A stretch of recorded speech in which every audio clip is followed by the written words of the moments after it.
Bonjour à tous, bienvenue sur LVE, nous sommes ensemble jusqu'à 14h. Et puis bon, je vous avoue qu'Arnaud Dica aurait dû être là. Il n'est pas là, mais ce n'est pas grave, il est midi. Nous sommes ensemble jusqu'à 14h et juste après le journal de midi, il y aura la question du mois. Et les invités aujourd'hui, tout d'abord Lucas Bouchateau. Bonjour Lucas. Bonjour Raphaël. Vous êtes rédacteur en chef de Jazz Actu, c'est pour ça que vous êtes là. Et on vous retrouvera après aussi parce que vous restez avec nous. Et Pierre Gantz, bonjour. Bonjour. Vous êtes ancien directeur de l'information de Radio France Internationale et on vous retrouvera pour le débat tout à l'heure. Le thème, c'est bien sûr la concentration dans les médias et vous pouvez réagir sur Twitter, #LVE mensuel et sur notre direct également. Je relayerai vos réactions dès midi et demi, mais tout de suite, le journal. Midi 14h, LVE mensuel. Arnaud Dica. Raphaël Mille. Donc, dans ce premier journal, vous avez remarqué que Arnaud Dica n'est pas là. Nous n'avons pas pu modifier les jingles à la dernière minute. Donc, à la une de ce journal, tout d'abord, les inondations dans le sud. Également, nous reviendrons sur le conflit à Air France. Également, dans ce journal, les chiffres des morts sur la route en septembre qui ont baissé étonnamment. Le midi, Arnaud Dica. Raphaël Mille. Mais pour ouvrir ce journal, nous revenons sur une information qui a été révélée fin septembre. 533 millions de livres sterling, soit 720 millions d'euros.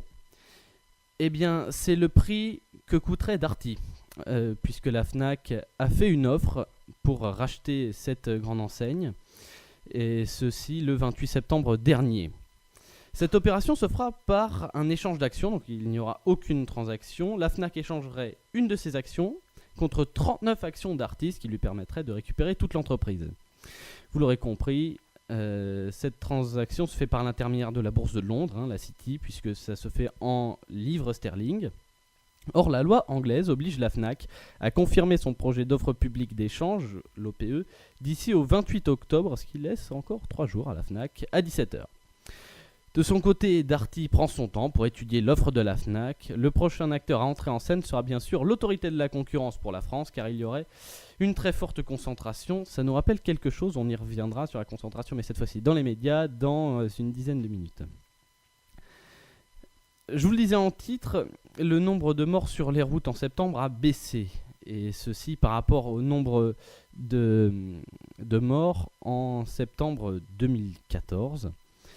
Ce nombre s'établit en 2015 à 262 morts, soit une baisse de 17,4% par rapport à l'année passée.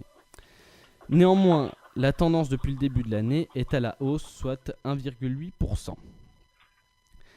Également dans l'actualité, l'augmentation de l'exil fiscal en 2013. Donc en 2013, l'exil fiscal a atteint 852,6 millions d'euros, soit une augmentation de 34%.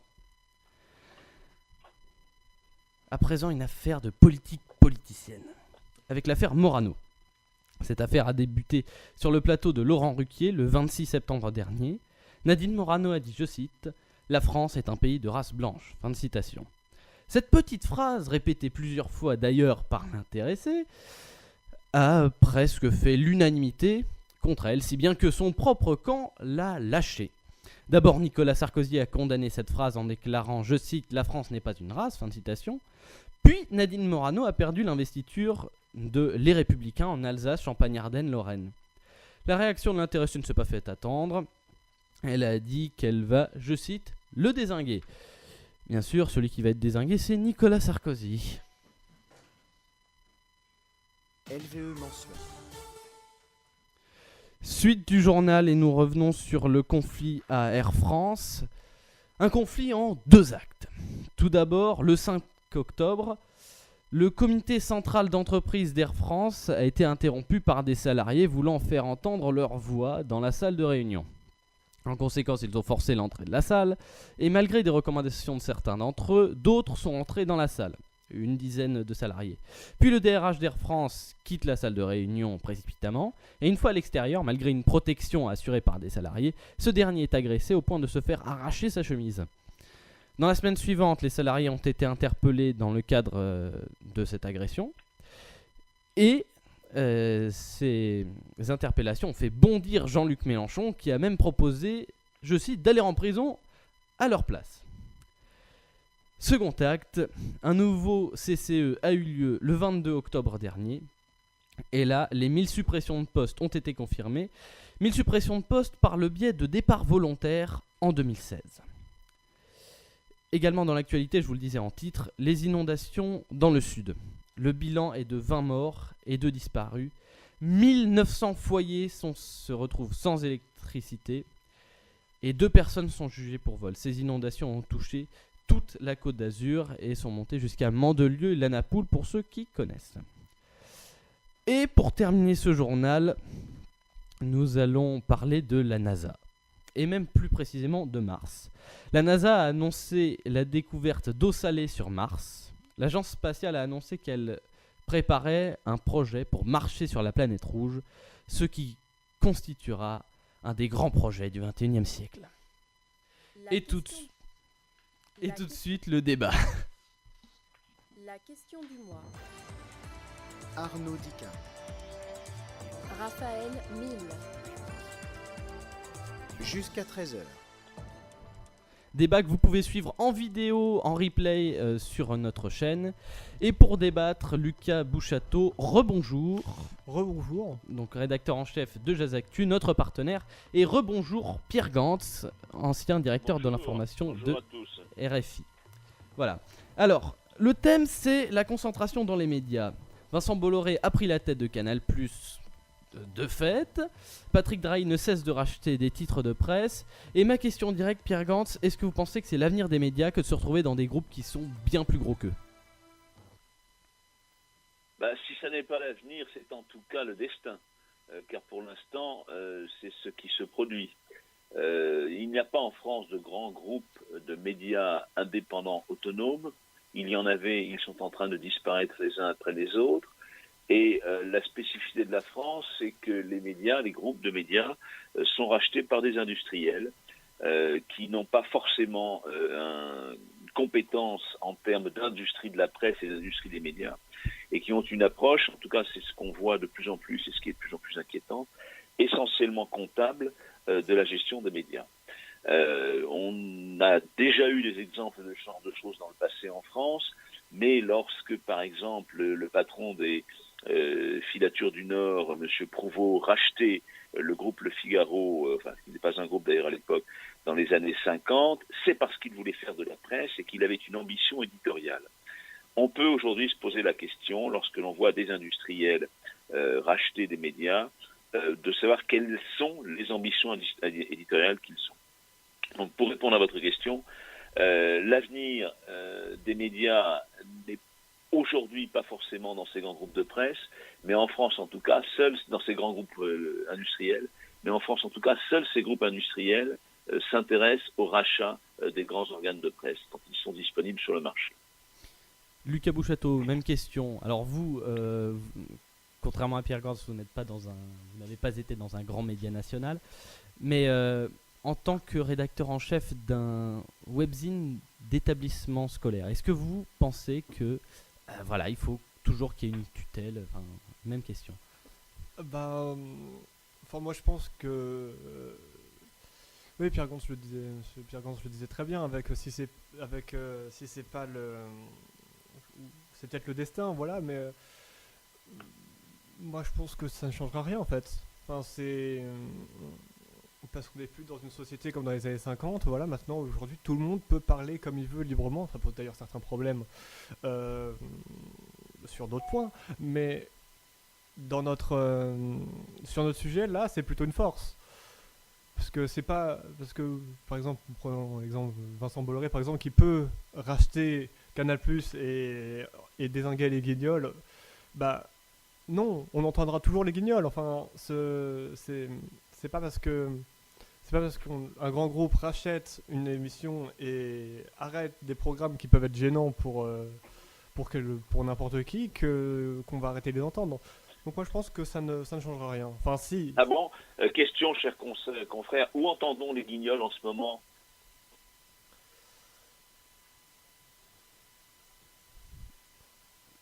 Point taken. Point taken. Non mais c'est si. Non, j'ai pas entendu. Où est-ce qu'on entend les Guignols en ce moment? Les Guignols avaient un public d'environ 2 millions de personnes tous les soirs. Où ces 2 millions de personnes sont-ils aujourd'hui en accès libre, en possibilité d'écouter les Guignols? Vous avez raison sur ce point-là. C'est vrai que on peut pas les écouter, mais c'est une possibilité. C'est plus comme dans les années 50 où il y avait que la télévision. Enfin, c'était par là où je voulais aller. C'est vrai qu'on n'entend plus les Guignols. Je pense enfin, j'espère en tout cas qu'on pourra les revoir. Mais Fabriquer les Guignols, ça représente un investissement de plusieurs centaines de milliers d'euros par soir. Où pourra-t-on trouver l'argent pour faire les Guignols? Enfin, en même temps, Pierre Gantz, Vincent Bolloré, le groupe Vivendi, n'est pas pauvre. Non. Et je pense non, que mais la question n'est pas là. Je rebondis sur ce que disait notre ami, à savoir, les Guignols, on peut les voir. Ils sont accessibles parce que tout le monde peut faire de l'information et qu'on n'est pas dans les années 50. Moi, je veux bien cette pétition de principe, mais il faut regarder les faits. Les faits sont aujourd'hui que les Guignols ne sont plus accessibles qu'aux gens qui payent un abonnement à Canal+ une fois par semaine. Alors qu'autrefois, il y a 6 mois, ils étaient accessibles à toute personne qui avait un téléviseur et qui pouvait les regarder tous les soirs. On voit bien là que la prise de contrôle, puisqu'on parlait de liberté et qu'on parlait de prise de contrôle, la prise de contrôle d'un grand groupe privé d'un grand groupe industriel sur un média a une conséquence directe sur le contenu. Ça, on ne peut pas le nier. Et qu'on ne me dise pas que le contenu, qu'on ne me dise pas que le contenu existe par ailleurs. Quand on sait ce que coûte la fabrication de ce contenu-là, pour rester sur l'exemple de Guignol que vous avez pris, sauf seule une entreprise importante comme l'était Canal et comme l'est encore Canal, peut proposer des Guignols. Donc dire ou laisser entendre que la mainmise industrielle sur des grands groupes de presse n'a pas d'effet sur le contenu des groupes de presse, à mon avis, est excessif. Non, c'est vrai que je me suis pas arrêté. Je regrette en fait que ce que j'ai dit pouvait se comprendre comme ça en fait. Parce que maintenant que vous le dites, vous avez raison. C'est que oui, les grands groupes vont changer la ligne éditoriale, vont contrôler le contenu des médias, mais pour moi c'est juste que ça va pas contrôler toute la liberté de la presse en fait. On ne peut pas arrêter, même si oui, elle va être oui, la liberté va être atteinte comme ça. Oui, va y avoir de la censure, parce que je pense qu'on va pas avoir d'autres termes. Au bout d'un moment, on va plus avoir d'autres termes en français pour appeler ce qu'ils vont faire, mais ça va pas être aussi dramatique que si la même chose avait eu lieu dans les années 50. Je sais pas, on va pas de toute façon réécrire l'histoire pour savoir ce qui s'est passé ou ce qui ne s'est pas passé dans les années 50. Il faut voir la réalité telle qu'elle est. Aujourd'hui, le premier journal de France, c'est TF1, le journal de 20h. Je parle d'information, d'actualité politique générale. Hein. Je ne parle pas d'information sportive ou d'information de loisirs. Ce qu'on appelle l'actualité politique générale, ça n'est pas uniquement la vie des partis, la vie de la société, mais c'est l'information qui concourt à la formation de l'opinion du citoyen sur tout type de problème qui peut concerner le citoyen. Aujourd'hui, en termes d'information politique générale, le plus grand journal, c'est donc le journal de TF1 le soir. Ensuite viennent des grands titres, on ne va pas les citer tous, mais qu'on connaît, le Figaro, de la presse quotidienne ou hebdomadaire en région. Et puis viennent, et c'est à ça à mon avis vous faites allusion, tout ce qui peut circuler sur Internet, et c'est très important, et c'est probablement un des gisements d'avenir. Mais quand on voit que la source principale d'information de la population française est tombée aux mains d'environ 5 ou 6 grandes entreprises qui ont des intérêts de grandes entreprises et qui sont tout à fait respectables et légitimes, hein, je ne dis pas le contraire, c'est là où on peut se poser des questions. Parce que l'immense majorité de la population française aujourd'hui, elle est quand même informée par ces médias-là. Alors si l'on veut dire qu'on peut trouver d'autres informations ailleurs, ce qui n'était pas le cas dans les années 50, qui étaient de très belles années, je peux vous le dire, ce qui n'était pas le cas dans les années 50, oui, on peut trouver d'autres informations ailleurs. Mais il n'en reste pas moins aujourd'hui que ce qu'on appelle les médias mainstream, qui informent la majorité de la population et qui concourent essentiellement à informer l'opinion des citoyens, sont des médias qui qui passent sous le contrôle de grandes entreprises dont les intérêts ne sont pas ceux de l'information du public. Je crois que ça, on peut pas, c'est incontournable. Puisque vous parlez de liberté d'expression, on va mettre les pieds dans le plat. Est-ce que vous pensez que les attentats de janvier dernier ont leur rôle à jouer là-dedans? Non, il ne faut pas tout confondre. On ne peut pas confondre la prise de contrôle des médias par un certain nombre de groupes de presse et les attentats de janvier dernier. Faire cette confusion, c'est entretenir justement dans l'esprit du public l'idée qu'il faudrait peut-être contrôler les médias. Alors on peut revenir, si vous voulez, sur la liberté d'expression et sur les attentats de janvier dernier, ce que ça peut signifier, mais je pense que ce que vous proposiez comme thème de réflexion, à savoir la concentration de la presse, est suffisamment large et important en termes de fonctionnement de la démocratie pour qu'on y reste. Bon. On rappelle tout de même, puisque vous parlez du journal de 20h de TF1, que TF1 appartient à Bouygues, pour être tout à fait complet et clair. Bouygues qui d'ailleurs est peut-être un des rares à ne pas avoir tant de titres que ça quand on compare au groupe Altis ou à Vivendi ou à Lagardère, qui d'ailleurs a prévu de céder un certain nombre de titres. Est-ce que vous pensez que c'est la mort de ces titres? J'en sais rien. Faudrait voir quels sont les titres. Il faudrait essayer de voir pourquoi Lagardère veut se séparer d'un certain nombre de ses titres. Ça, j'ai pas d'informations particulières là-dessus. Je me garderais bien de faire une estimation là-dessus. Non, je voudrais pas répondre à cette question. Je veux dire une bêtise.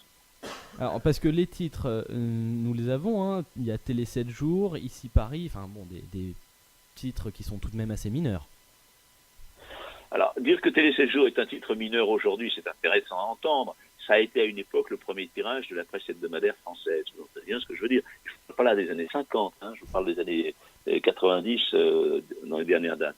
Le tirage de Télé 7 jours reste important, mais c'est vrai que c'est un journal qui est probablement en train de vivre ces derniers mois, ces dernières années, parce que aujourd'hui, et je rejoins ce que vous disiez tout à l'heure, on va s'informer sur le programme télévisé avec d'autres supports qu'avec un papier écrit.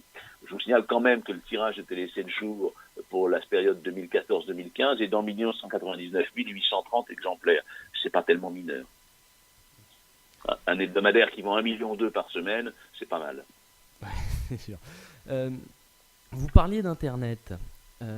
Aujourd'hui, on peut dire qu'il y a un site d'information indépendant, c'est Mediapart. Est-ce que cette formule de Mediapart, qui est de l'abonnement complet, on ne peut pas lire un article entier sur Mediapart sans s'abonner, c'est presque du freemium. Est-ce que ce site a vraiment un avenir? Parce qu'aujourd'hui, l'information, on veut la consommer gratuitement. Alors, je n'ai pas compris, l'information devrait être... Aujourd'hui, l'information, on veut la consommer gratuitement. Vous prenez TF1, qui est le premier journal de France, eh bien, c'est gratuit. Oui, enfin, l'information, on veut la consommer gratuitement. Là aussi, il faut faire une distinction. C'est vrai que TF1, c'est gratuit, sauf que vous payez une redevance pour avoir accès à la télévision, même si la redevance ne va pas directement à TF1. Et qu'on paye d'ailleurs en France une redevance qui est très, très basse comparée à d'autres pays. Ça, c'est une première chose. La deuxième chose, c'est Mediapart. Et là, je pense qu'il faut parler de gratuité en voyant de quoi on parle. La gratuité sur Internet, qui a été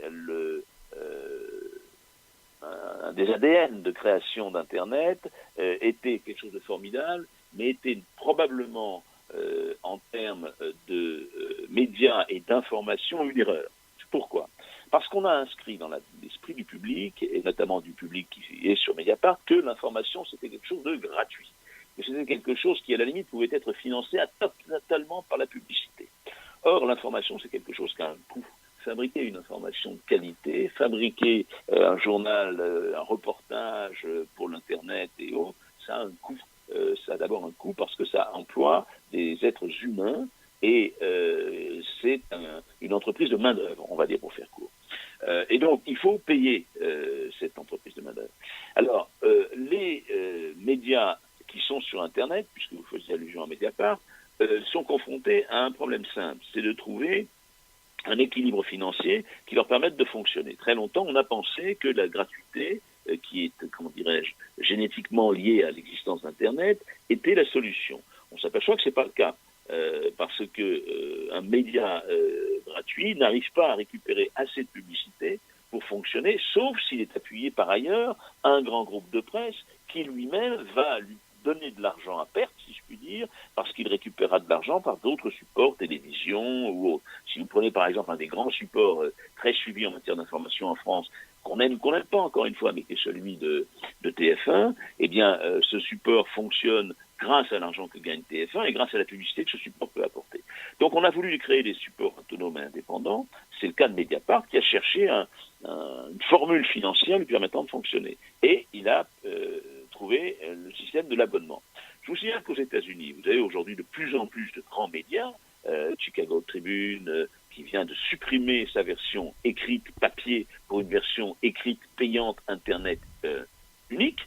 Hein, de plus en plus de grands médias qui passent au contenu Internet payant. Donc on revient petit à petit à ce contenu d'Internet payant, et je pense que l'équipe qui a créé Mediapart a défriché une formule qui est une bonne formule. On cite Mediapart, on pourrait citer Arrêt sur Image ou quelques autres sites qui fonctionnent, Reporter pour en citer un autre, qui fonctionnent gratuitement puis avec du premium, alors que Mediapart est toujours payant. Et je pense que l'avenir est plutôt sur Internet à des sites d'information payants et pas gratuits. La gratuité a été, encore une fois, nécessaire et elle est propre à l'univers Internet, mais en matière d'information, penser qu'on peut faire de l'information gratuitement ou exclusivement payée par la publicité, c'est se tromper. Justement, vous pensez qu'il faudrait le faire gratuitement, faire payer, pardon. Est-ce que le principe du freemium serait, selon vous, un bon entre-deux? Alors expliquez au vieux monsieur que je suis ce que c'est que le freemium. Alors le freemium, c'est-à-dire que vous ouvrez un article et vous ne pouvez pas le lire entièrement, sauf si vous payez ou êtes abonné. Ah, d'accord, c'est donc l'abonnement avec un seuil de... Oui, ça peut être une formule, si vous voulez. Je vous citais par exemple tout à l'heure ce qui se passe aux États-Unis. Il y a des quotidiens comme le Washington Post qui vous proposent, alors vous appelez ça du freemium, moi j'appelle ça un droit de tirage gratuit pendant un certain nombre d'articles. Vous pouvez lire pendant un mois ou pendant N articles gratuitement. Et puis si vous faites un jour de plus ou N plus un article que ce que vous avez gratuitement, ça devient payant. Je pense que ça tombe dans ce que vous appelez le freemium, et ça me paraît effectivement des formules qui sont intéressantes. Mais vous voyez bien qu'on recherche des modèles économiques qui permettent de fonctionner en faisant payer au lecteur, à la personne qui s'informe, le coût de l'information. Encore une fois, on a cru bêtement, j'ai fait partie de ceux qui l'ont cru, on a cru bêtement jusqu'il y a une dizaine d'années que Internet permettrait l'information gratuite. C'est vrai, jusqu'à une certaine limite. Quand le site Internet s'appuie sur un grand média, c'est pas vrai dans l'absolu. Lucas Bouchateau, vous qui êtes sur Internet, puisque Jazactu est un webzine, donc un magazine en ligne, gratuit, magazine de lycée, de collège, d'établissement scolaire, en bref. Est-ce que vous considérez que c'est une bonne chose d'être gratuit? Alors après, je sais qu'on n'est pas exactement dans le même type de site internet. De toute façon, nous en plus on est un établissement privé, donc payant. Donc si en plus on devait payer pour pour avoir accès, c'est complètement idiot, quoi. En plus, nous on rentre dans un projet pédagogique. Nous on s'amuse, on a l'autorisation de le faire, mais en plus on sait qu'il y a le côté pédagogique derrière, du travail en équipe, de la discipline, du savoir écrire, etc. Donc voilà, donc nous déjà on rend l'utile à l'agréable. Donc c'est limite ce qu'on propose, c'est presque pas du bonus, mais c'est un peu quand même. Mais c'est ça, c'est comme quand c'est comme quand un parent regarde, je sais pas, les pâtes à modeler de son enfant, on fait oh c'est joli, voilà, c'est tout, ça me fait. C'est du plaisir, quoi. Ouais. Donc, oui, et puis vous êtes un média qui s'appuie sur, alors pas un grand groupe de presse, mais qui s'appuie sur une structure qui lui permet de le financer. Ça me paraît tout à fait compatible et tout à fait intéressant. Voilà, exactement. Et puis on sait que voilà, et puis même pour revenir un petit peu à la liberté d'expression, etc. Nous, on sait qu'on est relié à notre établissement, donc on- même si on nous le dit pas forcément explicitement, des fois on nous le dit explicitement aussi, mais on va pas dire quelque chose qui va nuire à l'image de notre établissement. Donc voilà, on a peut-être les mêmes problèmes, moindre mesure certes, mais on a des problèmes qui peuvent s'apparenter. C'est une contrainte à qui- Sur ce que vous dites, je pense quand même que effectivement, hein, c'est une problématique que connaissent tous les médias et tous les journalistes. Est-ce que je vais dire quelque chose qui peut nuire à mon journal? Je pense que la réponse doit se porter à travers une grille de lecture où on met en avant l'intérêt du public à connaître une information. Si l'intérêt du public à connaître une information est supérieur à l'intérêt de mon journal, je publie l'information. Je prends tous les risques qui sont liés à cette publication. Le contraire devient très dangereux. Il y a quelques mois, si vous me permettez de vous évoquer une anecdote, un éditorialiste d'un grand quotidien britannique a démissionné de ce journal et a expliqué pourquoi il avait démissionné de ce journal. Parce que pendant toute la période du scandale de la banque HSBC, vous avez sans doute mémoire de ce scandale de cette banque qui avait, comment dirais-je, prospecté des personnes pour qu'elles déposent leur argent sur ses comptes en ne respectant pas les règles fiscales en Europe, en Grande-Bretagne et en France. Donc pendant toute la période du scandale HSBC, ce confrère a constaté qu'à l'intérieur du journal, on disait aux journalistes qui couvraient l'affaire, ne la couvrez pas trop, ne dites pas ci, ne dites pas ça, parce que nous avons de gros contrats publicitaires avec HSBC. Donc le journaliste éditorialiste dont je vous parlais a fini par en avoir assez, a écrit un papier où il expliquait que c'était ça ce qui se passait, et a démissionné du journal avec pertes et fracas. Je pense que faire savoir que le scandale HSBC existait, que les règles de fiscalité de la Grande-Bretagne étaient détournées par une grande banque, était supérieur à l'intérêt du journal et qu'il fallait le rendre public. Donc dans ce cas-là, c'est la même chose dans votre cas avec l'établissement qui vous soutient. Si une information, rendre publique une information est supérieure à l'intérêt que vous avez d'être dépendant de l'établissement qui vous soutient, eh bien il faudra publier l'information. C'est d'ailleurs exactement, on a eu enfin, je suis pas le mieux placé pour en parler, mais bon, je pense que Raphaël l'a bien fait l'année dernière, n'est-ce pas, suite aux attentats de Charlie, vous avez appelé. Ça, c'est une autre affaire. Nous y reviendrons dans quelques instants parce que tout de suite, ce sera les titres et les chiffres du débat. Il est 12h30. Donc les titres à suivre, même dans le journal de 13h, nous reviendrons sur les violences en Israël. Également, nous reviendrons sur les attentats qui ont eu lieu à Ankara et sur l'enquête pour crime de guerre qui a été ouverte contre Bachar el-Assad. Également, nous reviendrons sur le camp de MSF qui a été bombardé en Syrie, les 3 djihadistes français qui ont été mis sur liste noire aux États-Unis, et enfin, nous reviendrons sur les élections régionales en Catalogne et tout de suite les chiffres du débat. Jusqu'à 13h. La question en chiffres. Donc les chiffres, nous revenons un petit peu sur Canal+, c'est une information qui a été révélée par Le Parisien. Canal+, qui aurait perdu 10% de ses abonnés en septembre, information démentie bien entendu par la chaîne en question.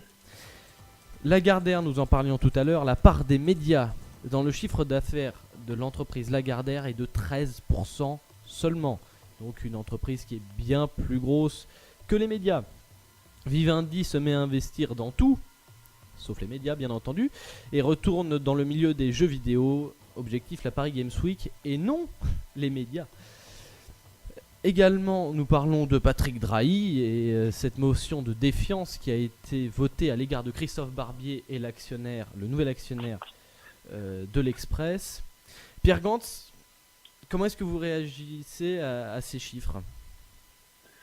Je pense que jeter comme ça au public, ils demandent un petit peu d'explication. Oui. Ce qu'il faut noter, c'est que, comme ça a été souligné il y a peu de temps par Fabrice Arfi, qui est un journaliste de Mediapart, que vous citiez tout à l'heure, aujourd'hui, et je parle encore une fois des médias mainstream, 95% de ces médias sont contrôlés par quelques grandes fortunes. Vous citez par exemple ceux qui sont très sur le devant de la scène aujourd'hui. On pourrait ajouter le groupe Crédit Mutuel, qui est propriétaire depuis Strasbourg jusqu'à le sud de la France, jusqu'à Grenoble, propriétaire d'une dizaine de titres de presse quotidienne régionale, au point qu'il est en train de faire regrouper certaines parties des rédactions en une seule structure, et on lira la même chose à Strasbourg, à Mulhouse, à Lyon ou à Grenoble sur l'information. Bonjour le pluralisme. Ça donne des choses assez drôles d'ailleurs. La structure unique va faire un papier sur la sécurité du bâtiment, et pour illustrer ce papier, comme c'est un gars qui est basé en Alsace, il va mettre la photo d'une maison alsacienne.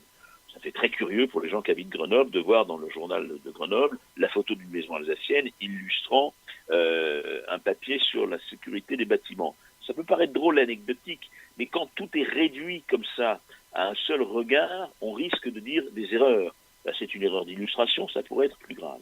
Alors, sur le fond de ce que vous évoquez, eh bien oui, aujourd'hui, on a des gens qui considèrent que la presse, et les médias écrits notamment, mais pas que, sont un terrain d'investissement pour faire de la rentabilité, ce qu'on disait au début de cette émission. Vous avez eu, il y a quelques semaines, la création d'un fonds qui s'appelle Media One, qui est un fonds qui va disposer environ de 300 à 500 millions d'euros, qui est créé par Xavier Niel, qui est un des propriétaires du Monde, mais qui est aussi, on le sait, un investisseur dans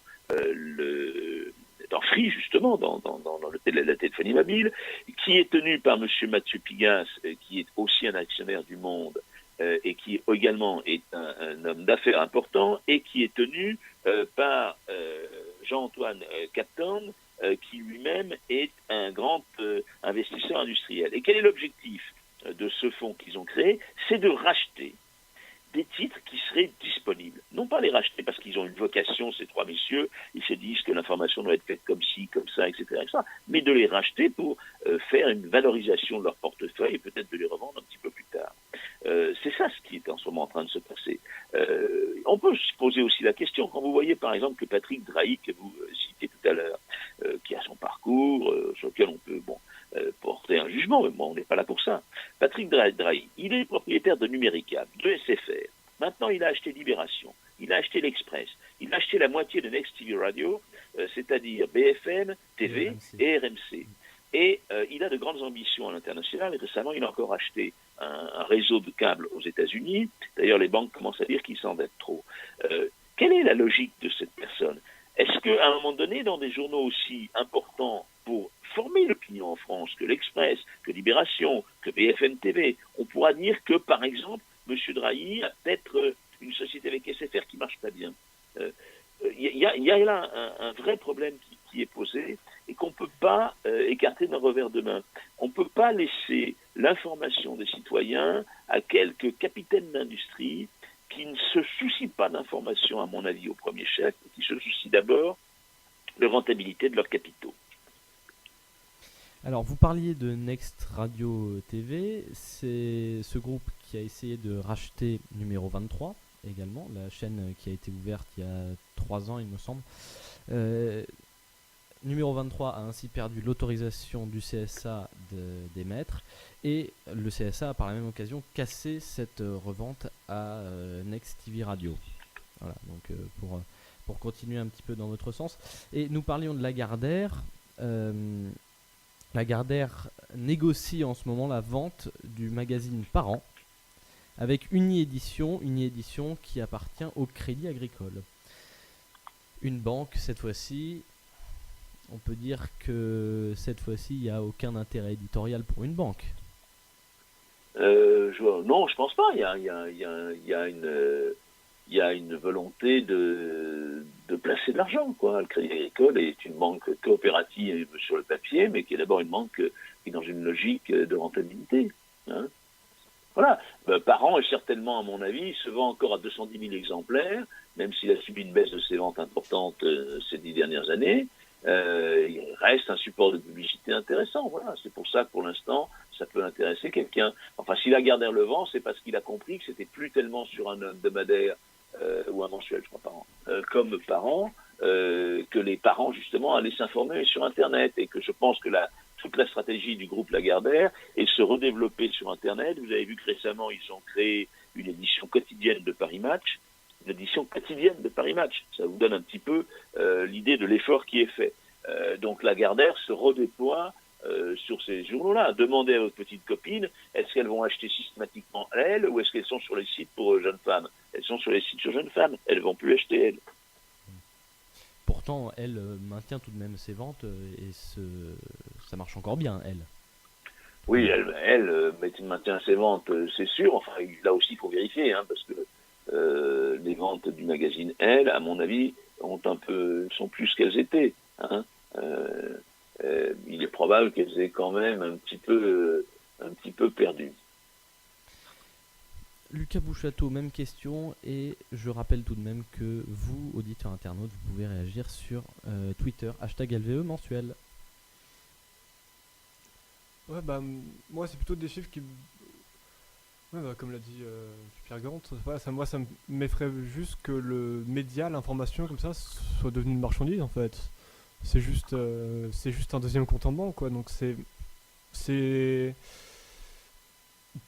Pour un truc aussi important, aussi crucial que ça c'est.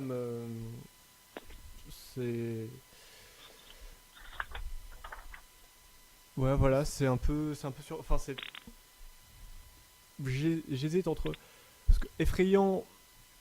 Bah. Enfin, voilà, c'est un peu étrange quand même. Je trouve ça un peu étrange, ouais, de racheter des titres de presse juste pour faire de l'argent. Ouais, je trouve ça un peu. Après, voilà, si c'est que, entre guillemets, hein, parce que. Ça. Enfin, à la limite, je dis, bah. Enfin, ça. Moi, ça me. Je dirais presque que ça me dégoûte quand même, parce que c'est quand même banalisé un truc comme ça. Mais à la limite, même si ça me tracasse quand même pas mal, tu vois, c'est. Ouais, moi j'ai peur juste que ce soit au service, justement, que ces industriels, etc., mettent ces titres, etc., tout ce qu'ils ont acheté, au profit d'ambitions encore plus folles, en fait. Et donc, moi j'ai peur de ça, plus que du placement d'argent. En fait, vous avez peur que ce soit une bulle qui finisse par éclater et qu'en fait tous ces titres finissent par disparaître d'une façon ou d'une autre. C'est-à-dire qu'ils les achètent pour ensuite les faire disparaître, enfin les revendre, ce qui entraînerait leur disparition. Ça oui, ou juste tout simplement, je sais pas, genre acheter, ou juste déjà faire son autopromotion, par exemple. Ça déjà, je trouve ça juste dégueulasse, hein, je suis désolé, mais je trouve ça dégueulasse. Non, ouais, ou je sais pas, juste permettre de magouiller en même temps l'information. Voilà, moi ça me. Juste, voilà, utiliser, dire, bah.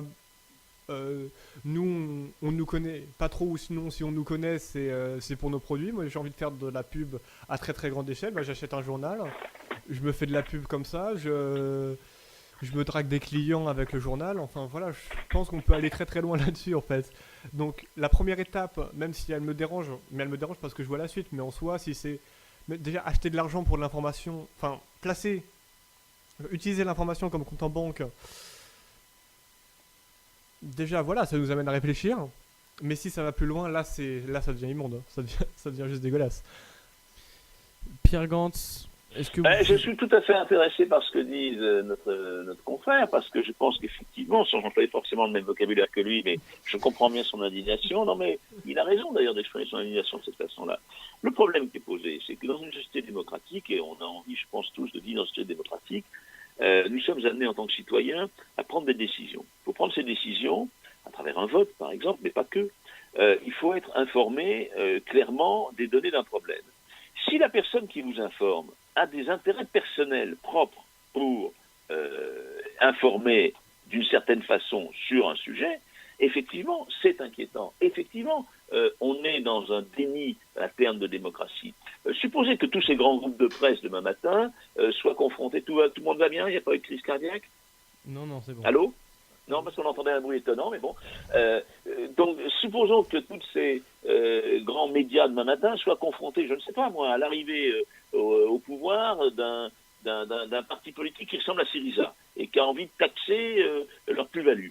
Ben, vous verrez si les journalistes et si les médias propriétés de ces grands groupes de presse pourront répandre facilement le point de vue d'un groupe s'apparentant à ce qu'est Syriza. Il y aura beaucoup de mal à cela, parce que le groupe en question, il défendra ses intérêts, il n'aura pas envie qu'on taxe ses plus-values.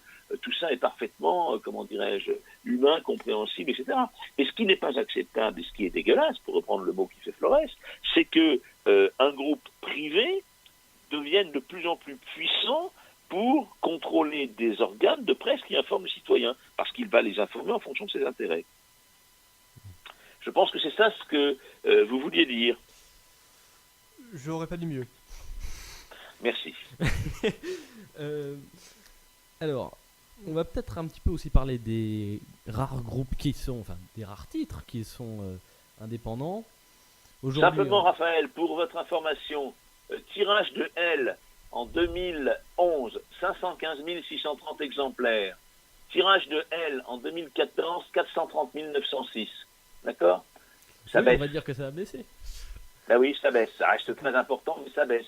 Donc moi, je serai Lagardère, je garderai peut-être pas elle, je vendrai à quelqu'un qui a envie de l'enterrer. Et puis avec l'argent, je ferai un site internet pour les dames.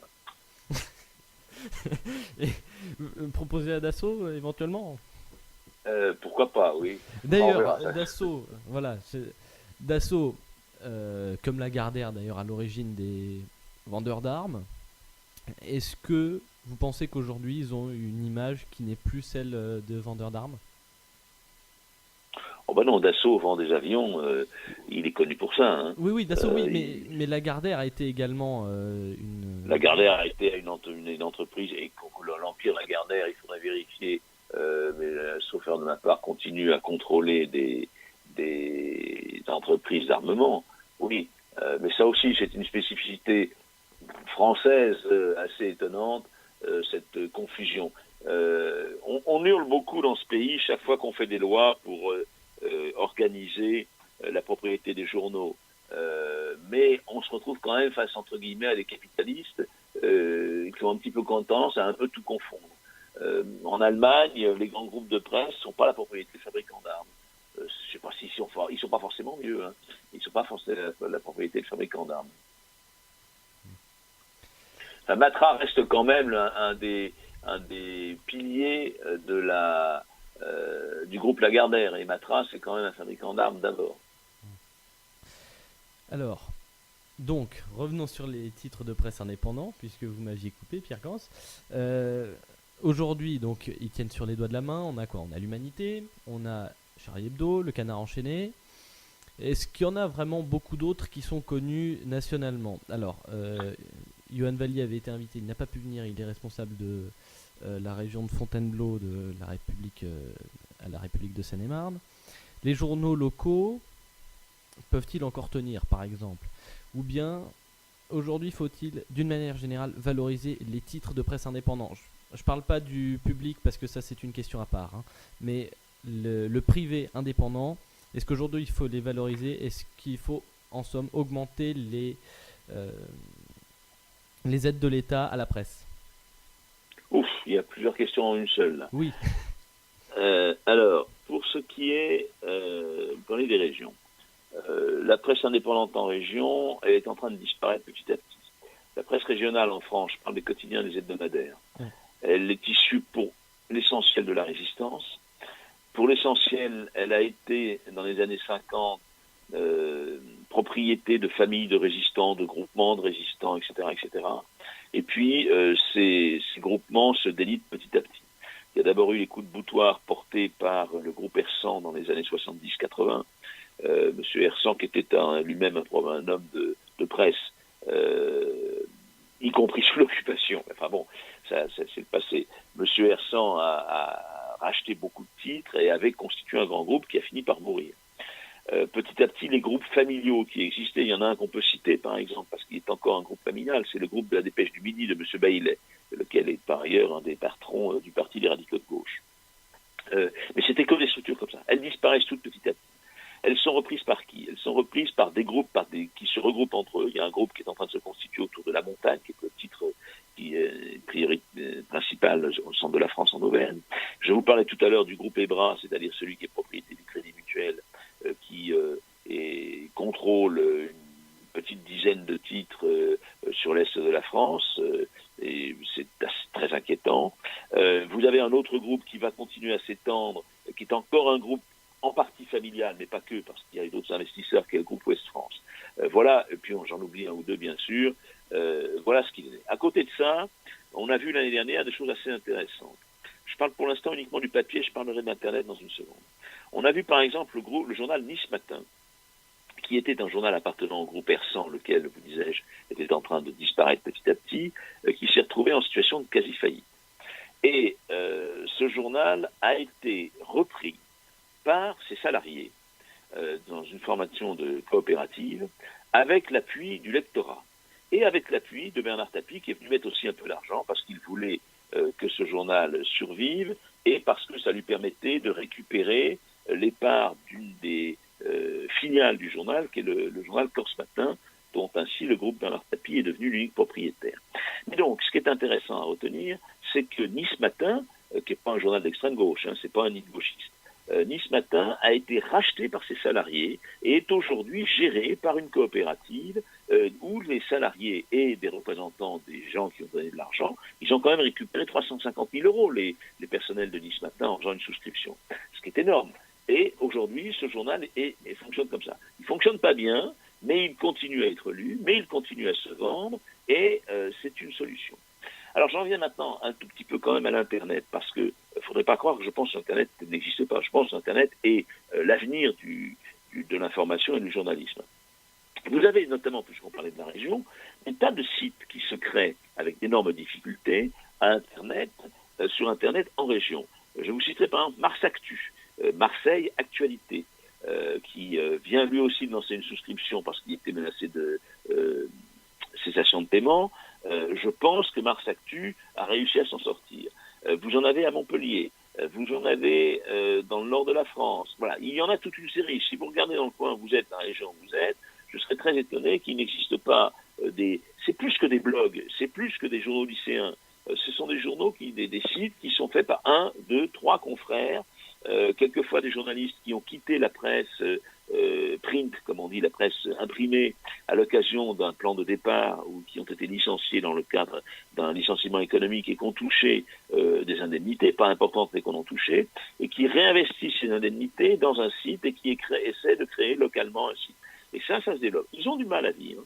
Ils ont du mal à vivre notamment parce qu'ils n'ont pas accès aux petites annonces, parce qu'ils n'ont pas accès aux publicités des collectivités territoriales qui les voient venir d'un très mauvais œil, parce que évidemment ce sont des organes de presse indépendants et donc les collectivités territoriales ne vont pas aller acheter une page de pub sur demain la foire machin sur ces sites-là parce que c'est des gens qui sont critiques, mais ils arrivent quand même à se développer comme ça. Donc il y a un avenir qui se développe là. Et puis quand même, je citais tout à l'heure Mediapart, il y a d'autres sites du même genre.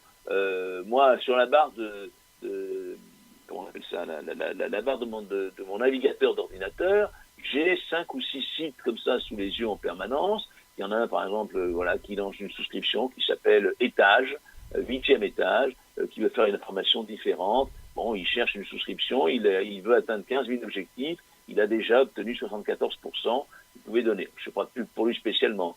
Vous avez le Bondi Blog, vous avez Agriculture si vous êtes intéressé à l'agriculture, vous avez Alter Eco Plus. Voilà, il y en a toute une série de médias qui se créent comme ça, imprévus, etc., etc. Ces médias-là ne sont pas des médias d'amateurs. Ce sont des médias de jeunes journalistes qui sortent des écoles de presse, qui se lancent là-dedans. Ce sont des médias de journalistes un petit peu plus anciens qui ont touché les indemnités, comme je disais tout à l'heure. Donc je pense qu'il y a là quelque chose qui est en train de se créer. Et c'est une information de qualité qui est faite là. Moi, je trouve beaucoup d'informations sur le Bondi Blog. Je trouve un autre, que je vous cite parce que je lis régulièrement, c'est Street Press, où on trouve des tas de choses. L'histoire, par exemple, des immigrés, des réfugiés qui sont promenés en avion entre Calais et le sud de la France. J'ai peut-être entendu parler de cette affaire-là sur les médias nationaux ces 4 ou 5 derniers jours. C'est Street Press qui a fait l'enquête, et c'est Street Press qui a levé l'information. Voilà. Donc il se passe ces choses-là, et donc il y a là un avenir réel. Il est Faut me midi couper la 50. parole de temps en temps parce que sinon je peux vous la tenir pendant des heures. Oui, justement, c'est pour ça que je rappelle l'heure qu'il est. Il est midi 50. Lucas Bouchateau, même question. Et après, on viendra sur le cas des médias publics et après, ce sera fini. Bah, j'ai presque oublié la question du coup parce que j'ai tellement écouté la réponse que. Ah bah, il faut pas laisser. Alors ça c'est un truc, faut pas vous laisser des mecs dans des tunnels comme celui que je viens de faire. Ça va pas des coups ça. Ah ouais, non, mais C'est sur la question des médias locaux, hein, l'avenir, Internet également. Enfin, bah c'est que. sachant que Pierre Gantz nous expliquait qu'un certain nombre se regroupent dans des groupes, que certains qu'aiment Alors j'avoue que je connaissais pas du tout. Hein, c'est en scope. Ouais. la création de ces deux sites comme ça, etc. Même si je m'en doutais, j'en étais pas certain. Je m'en doutais bien quand même que. Mais je trouve ça. Oui, je trouve ça super. Je trouve ça vraiment très intéressant et très constructif aussi. Enfin, c'est surtout voilà s'ils peuvent faire des enquêtes, etc. C'est voilà, ouais, je pense que voilà c'est comme ça à l'avenir. Mais pour les journaux régionaux, la conjugaison, je vois mal, vu la difficulté ce qu'on dit partout, il n'y a plus d'argent, etc. Je vois mal la presse régionale continuer en imprimer, personnellement. Mais est-ce que vous la voyez disparaître? Non.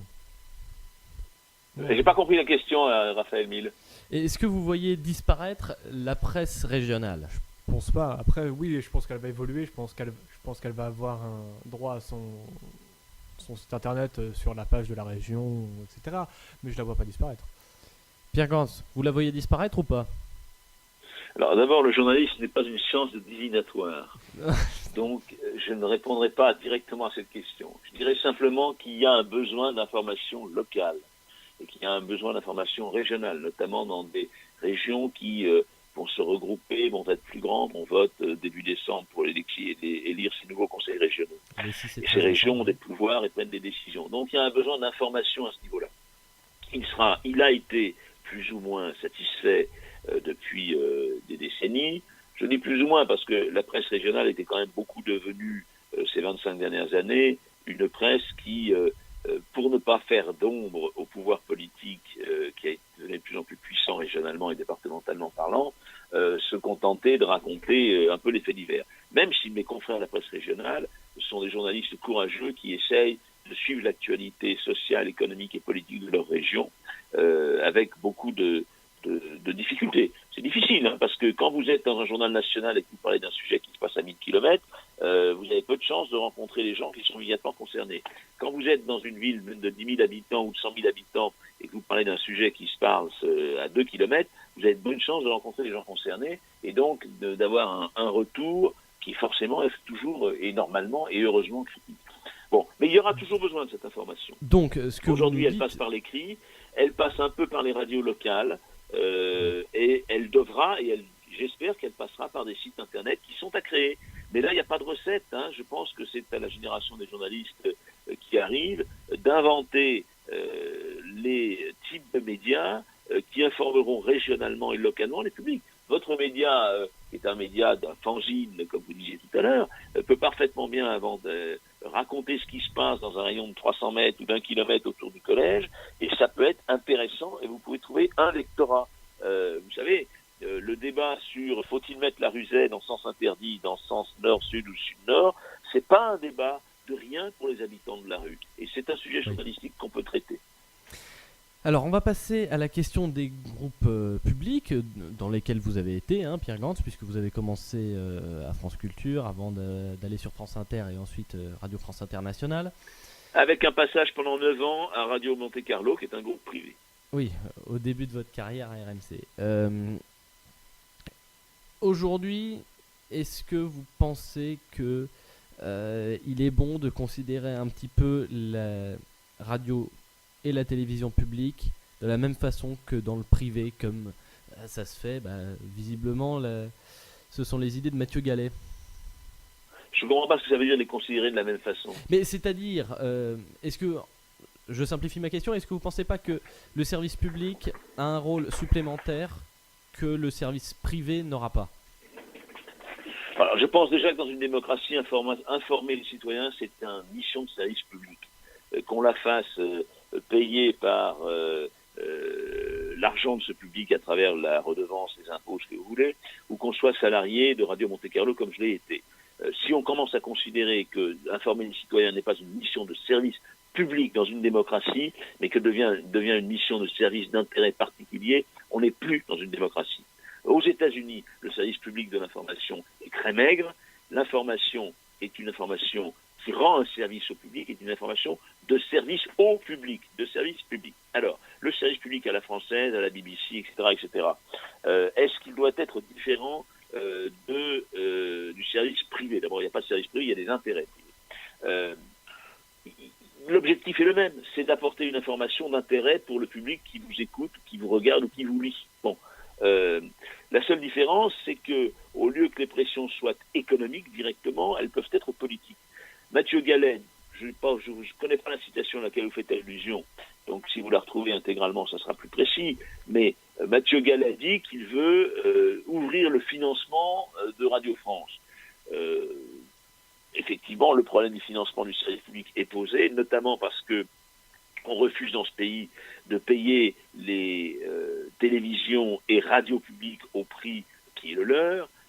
Quand vous pensez qu'on paye en gros 180 € par an de redevance pour avoir accès 24 heures sur 24 à 5 ou 6 chaînes de télévision, à 5 ou 6 chaînes de radio, où que l'on soit en France, je dis bien où que l'on soit en France, l'investissement en émetteurs et réémetteurs radio et télévision du service public est inégalé. Bon, et on paye 180 € par an, ce qui fait, enfin vous faites le calcul divisé par 365, c'est ridicule.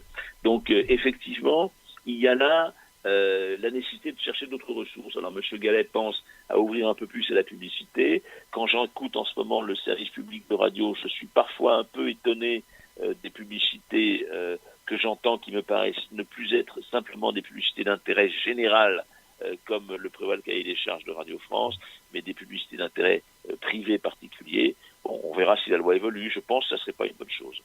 Mais ma question, elle porte pas tant sur le financement que sur le fond de ce que doit faire une entreprise de médias publics. Est-ce qu'elle n'a pas un rôle supplémentaire? C'est-à-dire, est-ce qu'on ne peut pas se dire, dans une entreprise publique, qu'on ne fait pas attention à l'audience, par exemple? Elle a plutôt un rôle en moins, elle doit plutôt pas avoir d'intérêt privé. Donc, on peut plutôt prendre la question comme ça.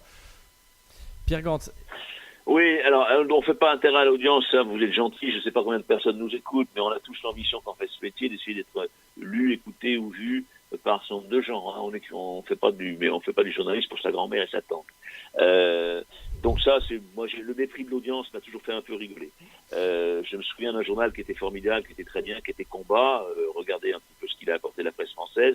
À la fin de sa vie, Combat brandissait très haut le fait qu'il n'avait pas beaucoup d'audience, mais qu'il était libre, papi-papa. Bon, c'était sympa, mais il est mort quand même. Hein. Donc, ce que je veux dire, Pierre Gantz, est-ce qu'on oui. peut se dire tout de même que une émission, on va la considérer de qualité, et donc, tant pis s'il y a peu d'audience, mais voilà, on va tout de même Moi, je pense faire qu'une émission de qualité, elle rencontre toujours son audience. Voilà. L'erreur consiste à penser qu'il ne faut pas faire de la qualité, parce que quand on ne fait pas de qualité, on a de l'audience. Ça, c'est le discours des gens les plus méprisables des entreprises privées, qu'on entend quelquefois dans le secteur public. Si c'est ce que vous voulez faire dire, vous y êtes arrivés. Hein. Mais on peut parfaitement faire de la télévision et de la radio privée de qualité, avec de l'audience. Quand M. Alfonsi sur Europe 1 à 13h30, il y a 15 ou 20 ans, faisait une émission historique, il faisait de l'audience. Voilà. Il y a plus de 20 ans, malheureusement. Et il ramenait de la pub, du coup, à la chaîne de radio Europe 1. Donc les annonceurs s'y retrouvaient. Il y a des émissions de qualité qui sont faites par CBS, par NBC, qui, que je sache, ne sont pas des télévisions publiques. Donc, opposer en permanence qualité et audience me paraît une approche un peu mortifère. Alors, la seule obligation qu'a en plus le service public, si je puis dire, c'est qu'il doit informer l'ensemble des citoyens de l'ensemble des problèmes qui les concernent. Et notamment en termes politiques, il doit être neutre le plus possible, et en termes sociétal, il doit être neutre. Quand on regarde la façon dont les conflits sociaux sont couverts sur les chaînes de télévision du service public, on peut s'interroger sur l'apport du service public. Quand on entend un journaliste du service public dire à l'occasion des 70 ans de la sécurité sociale, il y a à 70 ans, malgré les abus, elle continue à rendre des services, l'expression malgré les abus, elle continue à rendre les services, laisse penser quand même qu'il y a un présupposé idéologique intéressant dans l'esprit des journalistes ou du journaliste qui parle dans ce service public-là. Eh ben, ce sera le mot de la fin. Merci beaucoup Pierre Gantz d'avoir accepté d'être en ligne avec nous. Je rappelle que vous avez été directeur de l'information de Radio France. Directeur de la rédaction de RFI. Pas de l'information. Directeur de la rédaction. Merci beaucoup, bonne journée. Vous savez journée. Pourquoi je fais la nuance en une phrase? L'information, on ne vaudrait mieux pas la diriger. Une équipe d'hommes, on peut la diriger. Merci beaucoup Pierre Gantz, bonne journée et bon dimanche. Bonne journée à tous, au revoir. Au revoir. Au revoir. Il est un petit peu plus de 13h.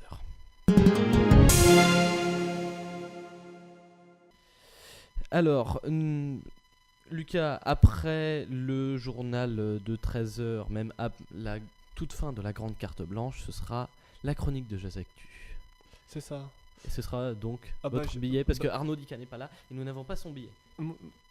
Moi j'ai un scoop. Moi je vous balance un scoop, c'est personne veut gagner la présidentielle de 2017. Et quand vous dites personne, c'est personne. Ah bah c'est personne, bah, je vais vous expliquer pourquoi d'ailleurs. Et par contre toi tu nous as préparé un petit édito alors aussi. Oui, C'est juste avant juste après le journal là. Voilà, la grande... Avant la grande carte blanche justement. Voilà, c'est merci la police.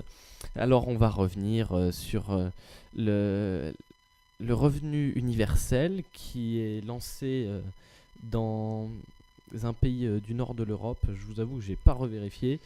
Voilà, on va parler de cette question du revenu universel. Et voilà, après le journal, ce sera le thème de Merci la police. Mais tout de suite, c'est l'heure du journal. Midi 14h. LVE mensuel. Arnaud Dika. Raphaël Mille. Et non par Arnaud Dika, mais avec Lucas Bouchateau pour le journal de 13h. Les titres du journal, tout d'abord, les violences en Israël. Également, nous reviendrons sur les attentats qui ont eu lieu à Ankara. Et enfin, nous reviendrons sur l'enquête pour crime de guerre contre Bachar el-Assad. Le 13h. Lucas Bouchateau. Raphaël Mille. Voilà, là c'est mieux, Lucas. N'est-ce pas? Alors, nous commençons par justement cette enquête de la France pour crime de guerre contre Bachar el-Assad. Tout à fait, donc c'est un photographe de l'ex-armée syrienne qui a fait parvenir des photos au Quai d'Orsay concernant la torture de l'armée syrienne sur des rebelles. Et donc, en s'appuyant sur ces photos, la France a ouvert donc une enquête pour crime de guerre et crime contre l'humanité, surtout contre le régime de Bachar el-Assad. Également dans l'actualité, 3 djihadistes français ont été mis sur liste noire aux États-Unis. Tout à fait, les USA ont blacklisté donc 3 djihadistes français connus des services de renseignement. Mais cette mise sur liste noire prouve leur dangerosité du coup. Et on va quand même les nommer. Voilà, donc c'est Salim Bengalem, Emily Koenig et Maxime Ochard. Également dans l'actualité, un camp de MSF a été bombardé par les États-Unis. L'armée américaine a bombardé, je cite par erreur, fin de citation, un hôpital de MSF dans la ville de Kunduz en Afghanistan. J'avais fait une erreur dans les titres tout à l'heure, j'en suis désolé. 150 Afghans et 80 membres du personnel étaient présents dans l'établissement. Et Médecins sans frontières réclame une nouvelle enquête indépendante et non pas une enquête de l'armée américaine. Lucas, maintenant nous parlons des attentats à Ankara. Tout à fait, le 10 octobre, un double attentat à l'explosif a tué 200 personnes à Ankara. Donc cette attaque est la plus meurtrière perpétuée sur le territoire turc. L'État islamique est considéré comme suspect numéro 1. Mais la pression populaire est extrêmement forte sur le Premier ministre et ça risque c'est encore très situation extrêmement tendue. Lucas, direction Israël maintenant. tout à fait toujours des violences en Israël, voilà, qui continuent et qui, malgré qui avant le cessez-le-feu, c'était juste phénoménal, hein. Des images de guerre civile, etc., surtout à Jérusalem. Mais un cessez-le-feu a été trouvé donc en Égypte, alors que le conflit a déjà tué près de 2500 Palestiniens et 70 Israéliens. Bon, après, j'ai pas les dates exactes du conflit parce que c'est un conflit qui est assez particulier. J'ai pas les dates, mais c'est quand même très, très choquant. Mais la situation est donc toujours extrêmement tendue avec des arrestations dans des quartiers de Jérusalem. C'est assez situation extrêmement trouble. Et pour finir ce journal, les élections régionales en Catalogne, les indépendantistes ont remporté le suffrage avec 47% des sièges, mais pourtant sont arrivés en tête plus largement dans les urnes, ce qui crée bien sûr une confusion entre l'affirmation du gouvernement espagnol et l'affirmation des indépendantistes eux-mêmes. L'Espagne tremble tellement que Car la Catalogne, c'est... Oui, pardon. C'est faute de frappe. Tout à fait. Et c'est la coquille du jour. La Catalogne est la région la plus importante sur le plan économique en Espagne. Et un référendum est prévu au plus tard pour 2017 quant à l'indépendance de la Catalogne. Et il est 13h08. LVE mensuel. Tout de suite, l'édito de Raphaël Mille. Voilà. Merci la police. Raphaël Mille. Donc Raphaël Mille, le revenu universel, qu'est-ce que c'est? Qu'est-ce que c'est? Qu'est-ce que c'est? Je vais vous dire qu'est-ce que c'est. Le revenu universel, tout simplement, c'est le principe que les citoyens perçoivent la même prestation de l'État, quel que soit leur régime. J'explique. C'est-à-dire que vous soyez au chômage, que vous soyez à la retraite, que vous touchiez le RSA, mais bon, là en l'occurrence, c'est pas en France, mais que vous touchiez le RSA, le chômage, bref, peu importe l'allocation que vous touchez, qui que vous soyez, vous touchez la même allocation. Donc, une mère au foyer par exemple, un retraité, quel que soit le retraité, un intermittent du spectacle, un chômeur touchera toujours la même, quel que soit son statut, quel que soit ses revenus, ses diplômes, quel que soit son ancien revenu si c'est un chômeur par exemple. Voilà, vous m'avez compris, c'est ça le principe du revenu universel, tout le monde touche la même chose de la part de l'État. Mais donc ce système est dans les tuyaux dans un pays scandinave, mais est-ce qu'il serait bénéfique à la France? Alors, vous vous doutez bien que je vais vous dire oui, mais que je vais vous dire non. Oui, en un sens oui, parce que ça permettrait tout de même une grande simplification de notre système, parce qu'aujourd'hui, quand vous avez un problème avec l'assurance chômage, c'est pas la peine d'aller à la caisse d'allocation familiale, bien que ce soit la même sécurité sociale. Bon, qui a 70 ans, on l'a dit avec Pierre Gans tout à l'heure. Donc, où que vous alliez, de toute façon, vous n'allez pas trouver la même chose. Il y a plusieurs régimes de sécurité sociale, je vous rappelle d'ailleurs. Vous avez la sécurité sociale étudiante, vous avez la sécurité sociale pour les professions indépendantes, hein, le RSI, oui, c'est ça, si je me souviens bien. Vous avez tellement de régimes de sécurité sociale et tellement de différentes choses. Vous avez l'URSSAF qui perçoit les cotisations liées au travail. Tout ça rassemblé, vous avez un gros plat de spaghettis qui est pas démêlé. Et vous avez oublié de mettre du gras dedans, à mon avis. Mais en plus, ce système, il est égalitaire. Il faut bien le dire. Puisque tout le monde touche la même chose. C'est l'égalité au sens strict, au sens mathématique du terme. Hein. C'est pour tout le monde la même chose, qui que vous soyez, quoi que vous faisiez. Liberté, égalité, fraternité. Est-ce que c'est pas ce qu'on dit en République? Mais, en effet, je vous dirais non.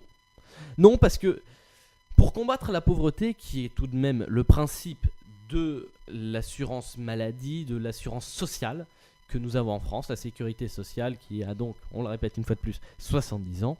Pour combattre la pauvreté, je ne pense pas que ce soit la bonne solution.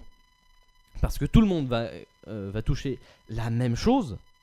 Mais est-ce pour autant une solution pour combattre la pauvreté? Est-ce que on va réussir à sortir des Français, parce qu'on parle du cas de la France, de la pauvreté. Est-ce qu'ils vont pouvoir vivre mieux, les Français qui touchent aujourd'hui le RSA ?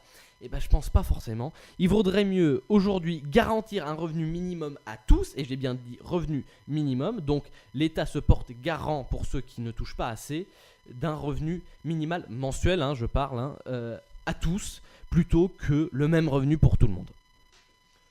Mais est-ce qu'on pourrait pas prolonger cette idée, par exemple, genre avec la flat tax ? La flat tax qui est donc adoptée en Estonie. Alors, déjà, je vais vous expliquer le principe de la flat tax.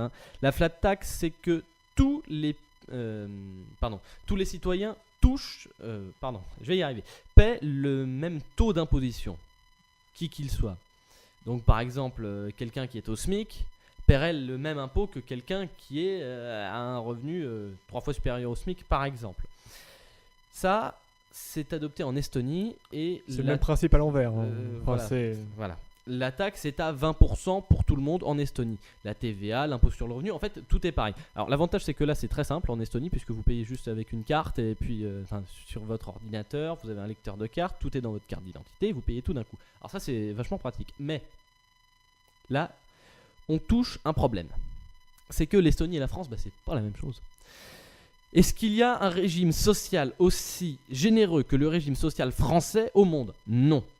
On ne pourrait pas payer toutes les prestations sociales qu'on paie aujourd'hui avec une flat tax. Parce qu'on taxe tout de la même façon. C'est pas possible. On ne pourrait plus payer, on ne pourrait plus se permettre de payer les allocations, les différentes prestations sociales. Et vous savez qu'il y en a des tonnes. Et elles sont toutes légitimes. Ou presque, peut-être. Mais voilà. Elles sont légitimes. Comment est-ce que vous voulez rembourser des personnes qui sont à la CMU si vous n'avez plus de rentrée d'argent ? Comment est-ce que vous voulez payer l'AME ? Je sais qu'elle fait débat, mais comment est-ce que vous voulez payer l'AME s'il n'y a pas de sous qui rentrent ? Tout ça, c'est un problème. On ne peut pas se permettre une flat tax dans un pays qui assure autant ses citoyens. Et personnellement, je trouve que c'est une bonne chose que l'État se porte garant de la santé publique, puisque santé publique, c'est public. Et puis, c'est pas possible parce qu'il y aurait, dans un pays comme le nôtre où il y a un si grand écart entre les plus pauvres et les plus riches, c'est pas possible. Je vous donne un exemple. On prend une taxation à 20% comme en Estonie pour tout le monde. Salaire d'1 million d'euros par mois. Là, on est sur du salaire mensuel. Vous retirez 20%, il reste 800 000 euros. Il me semble qu'on peut faire beaucoup de choses avec 800 000 euros. Mais vous prenez le SMIC mensuel sur la base des 35 heures depuis janvier 2015, qui s'établit à 1135,99 €. SMIC net, 1135,99 €. Ça fait pas beaucoup. Vous retirez 20%. Il reste 908,79 €. Attention, accrochez-vous, j'ai pas fini. Vous imaginez que là-dessus, vous payez un loyer. Vous payez à manger. Parce qu'aujourd'hui, le SMIC n'est pas imposable. Je vous rappelle que le SMIC n'est pas imposable au revenu, à l'impôt sur le revenu. Avec 908,79 € par mois, est-ce que vous pouvez vivre décemment ? Je pose la question et je pense que la réponse est évidente. Et je vous rappelle aussi que le seuil de pauvreté, qui est le dernier qui a été calculé par l'INSEE en 2013, parce qu'il se situe à 60% du revenu médian. Or, le revenu médian en 2015, on ne l'a pas encore, et celui de 2014 n'a pas encore été calculé. C'est tout de même assez difficile. Donc, le dernier calculé par l'INSEE, c'est celui de 2013. Il était à 1 000 €. 1 000 €. Si on a une flat tax et que le revenu minimum, le salaire minimum interprofessionnel de croissance, le SMIC, s'il est taxé, il passe en dessous du seuil de pauvreté. Sachant que déjà avec un SMIC net aujourd'hui, sachant que je vous rappelle qu'il n'est pas imposable, avec 1135,99 € par mois, on fait pas grand chose déjà. Alors vous imaginez si vous passez sous le seuil de pauvreté, c'est pour ça que je vous dis, le revenu universel, oui, mais l'idée est intéressante, mais garantissons un minimum à tous, parce qu'avec le SMIC, on ne vit pas. Merci Raphaël, c'était Merci la police. Et tout de suite, avant la grande carte blanche, les titres de l'actualité. À la une de l'actualité, et nous y reviendrons dans le flash de 14h, les inondations dans le sud. Également, nous reviendrons sur le conflit Air France et le nombre de morts sur les routes en septembre. Également, nous reviendrons sur les violences en Israël, les attentats à Ankara, l'enquête pour crimes de guerre ouverte par la France contre Bachar el-Assad. Et tout de suite, à 13h17, c'est l'heure de la grande carte blanche.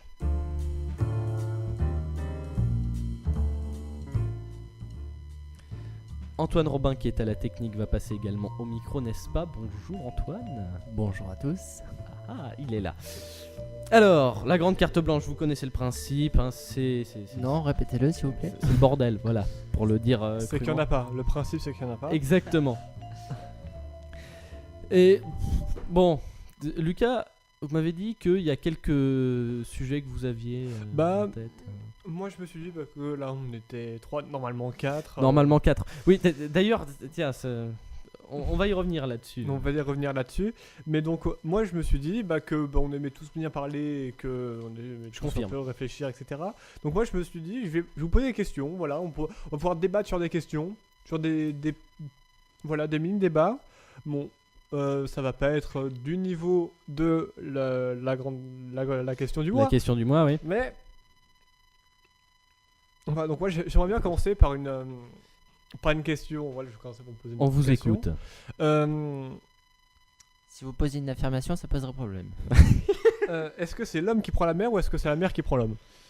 Ah, Parce que vous pour connaissez. paraphraser Renaud. Voilà, Ça vous me connaissez rappelle la une chanson, ça.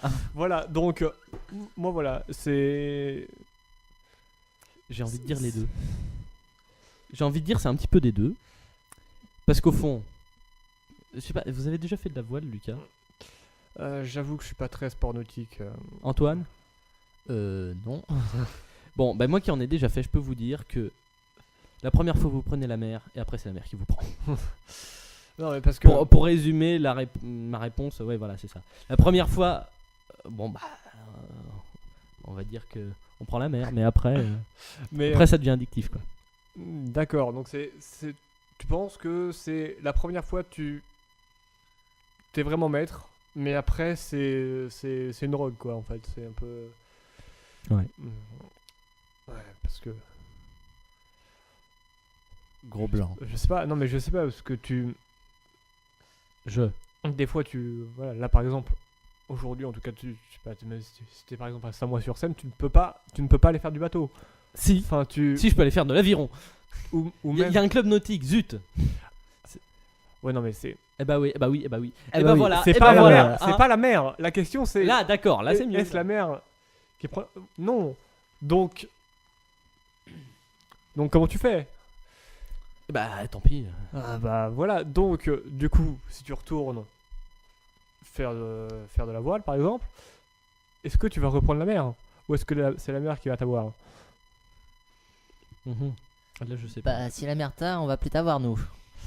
Ah ça c'est vrai que c'est un problème. C'est vrai que bon, de ce point de vue-là, c'est vrai que c'est la mer qui nous prend. Voilà. Donc c'était la première question. Alors, Sauf il se si trouve t'as- qu'on a eu une petite idée juste avant l'émission, hein, parce que comme Arnaud, en fait, Arnaud Dika n'a pas répondu à un certain nombre d'appels, ben vous savez quoi? On va l'appeler en plein direct. Puis s'il répond pas, on lui laisse bien sûr un message. Attention. Attention. Est-il réveillé? Ça c'est la question à poser. Attention. Oui, parce que en fait, il ne s'est pas réveillé hein, pour les auditeurs. Vraisemblablement. Ou il s'est fait écraser par un cyclone et on le sait pas. Mais Ce serait embêtant là. voilà. Manque de peau. Bonjour, vous êtes sur Ah. la messagerie. On va laisser un message. Veuillez laisser votre message après le bip. Arnaud, nous sommes en direct. Alors, Un mot à dire? Une réflexion, une excuse, un mot des parents. ou un mot du docteur. Je sais pas, après tout, on aurait pu essayer d'être ici ensemble, mais voilà, qu'est-ce qui se passe hein, exactement? Moi, je veux un certificat médical, hein, sur la table demain. Voilà, sur le bureau. hein, rendez-vous demain, et puis le chèque, et etc. Hein. Évidemment, tous les papiers, hein, tu connais ta habitude. Voilà, et puis, si tu te réveilles, hein, tu rappelles, hein, et puis on te prend à l'antenne, aucun problème. Hein, Ouais, parce que mais bon, avant 14h. Hein. Voilà. Ça. Allez Arnaud, va te coucher. Bon voilà, hein, ça c'était pour s'amuser un petit peu. J'avoue, c'est un petit peu de ma faute. Oh, la grosse on a déconnade du tous siècle. eu un petit peu cette idée, on s'est dit que ce serait assez amusant pendant que... En fait je fais ça pour que Lucas puisse retrouver ses questions. Mais vraisemblablement c'est pas vraiment l'idée là. C'est pas le moment de textoter, hein. C'est pas très sérieux tout ça. J'ai d'autres questions. J'en ai pas beaucoup. J'en ai pas énormément. J'en ai quelques-unes. Alors ça, c'est. Vous pouvez répondre aussi. Hein, c'est voilà une grande question de débat familial. Faut-il baisser la lunette des toilettes après ouvrage? Bah... C'est-à-dire Non mais quand on œuvre aux toilettes comme ça, que tu coules un bronze par exemple, est-ce que donc tu tires la chasse, tout voilà, tout est propre. Oui. Mais est-ce que il faut baisser la lunette des toilettes? Ah. Parce qu'il y a des fanatiques des deux camps. Laquelle? Je ne... Parce que moi, personnellement, ouais. il y a toujours la lunette des toilettes où on peut s'asseoir, celle où tout est enlevé, Oui, et non, celle mais- où on peut pas s'asseoir et où si t'essayes de te couler un bronze, tu te le coules sur toi. Ah. Non mais voilà, est-ce qu'il faut tout fermer après ouvrage? Voilà, moi c'était ma question parce que Bah, Ouais, on s'en fout puisque l'odeur est toujours là. bah non.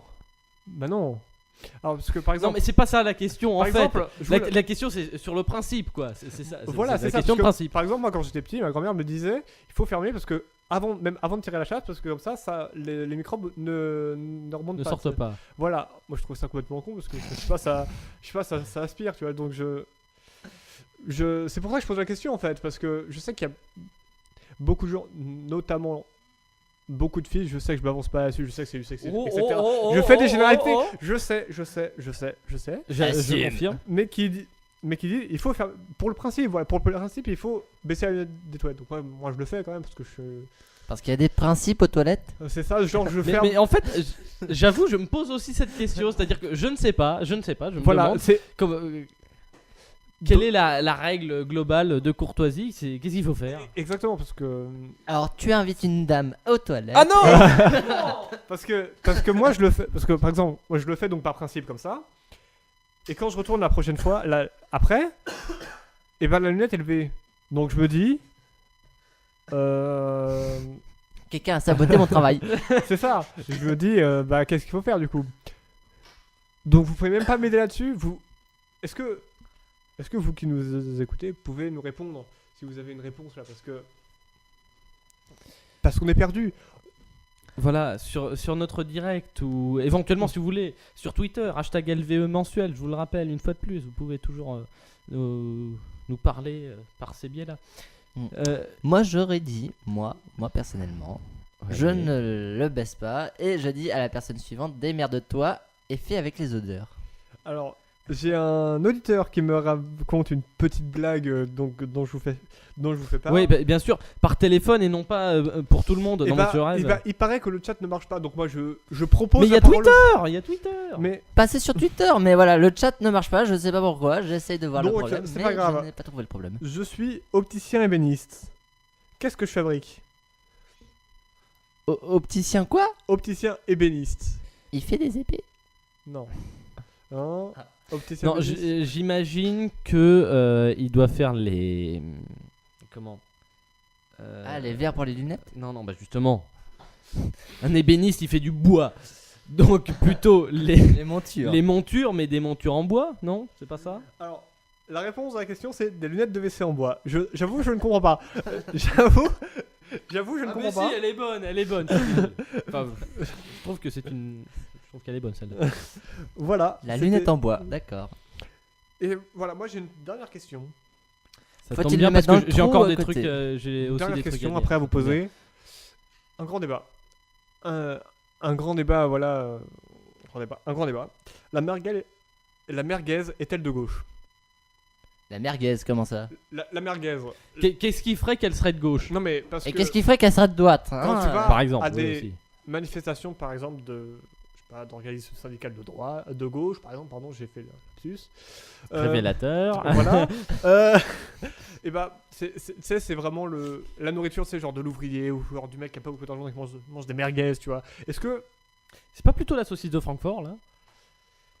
Je sais pas, c'est quand même du luxe la saucisse de Francfort, donc plutôt droite. La saucisse de Francfort de luxe, c'est des knackis. Hein. C'est des knackis la saucisse Ah de ouais, non, mais Francfort. attends, il y a Knacky et saucisse de Francfort. Tu vois, le Knacky, c'est vraiment le plancher, Le Razmod. mais la saucisse de Francfort, les bonnes saucisses de Francfort, bah, c'est quand même du luxe, quand même. Enfin, je sais que bon. toujours Bon, mieux, la mais- princesse va péter de travers ou quoi? Non, mais il y a toujours mieux, mais voilà, mais c'est la merguez, tu vois, vraiment la merguez. La merguez, tu sais, dans des trucs en plastique un peu. Pas dégueulasse, mais tu sais, un peu Un peu quand même. cheap, tu vois. Oui, oui, oui. Est-ce que cette merguez-là est-elle de gauche? Voilà, toi qui es un homme de gauche, on peut le dire. Je crois que ça s'entend. Elle est rouge, non, la merguez? Après tout. Ah ouais, non, mais. Oh, pas de racisme ici. Les œufs d'esturgeon. Oui. Plutôt chic, de droite, et c'est rouge. Le saumon. Enfin, c'est pas rouge. C'est rose. C'est couleur modem. C'est rosé. C'est couleur modem. Non, c'est pas orange. Non. Oh bah. Faut aller voir un opticien dans ce cas-là, Lucas. Non mais. C'est déjà un peu le cas d'ailleurs.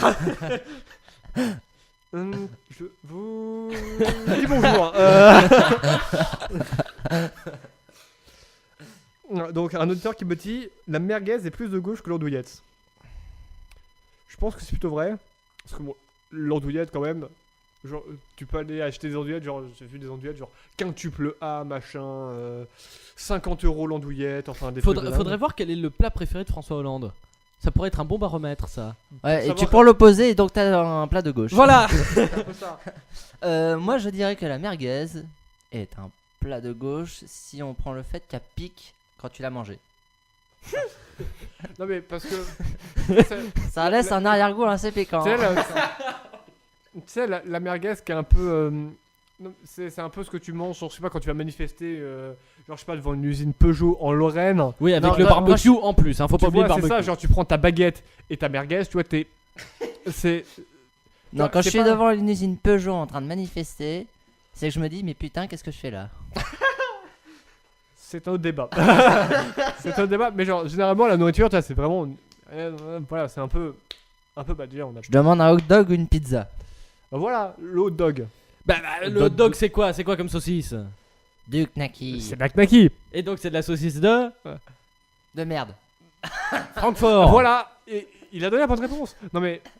Tu vois, Et d'ailleurs, c'est un petit peu couleur modem, un peu plus que le saumon. Hein? Vous qui parliez du modem. Ouais. Voilà, donc. Bon, on va pas débattre sur la couleur des saucisses, hein. Ça va vite jaser. Moi je vous dis que la noire est la plus grande. Oh là. Non.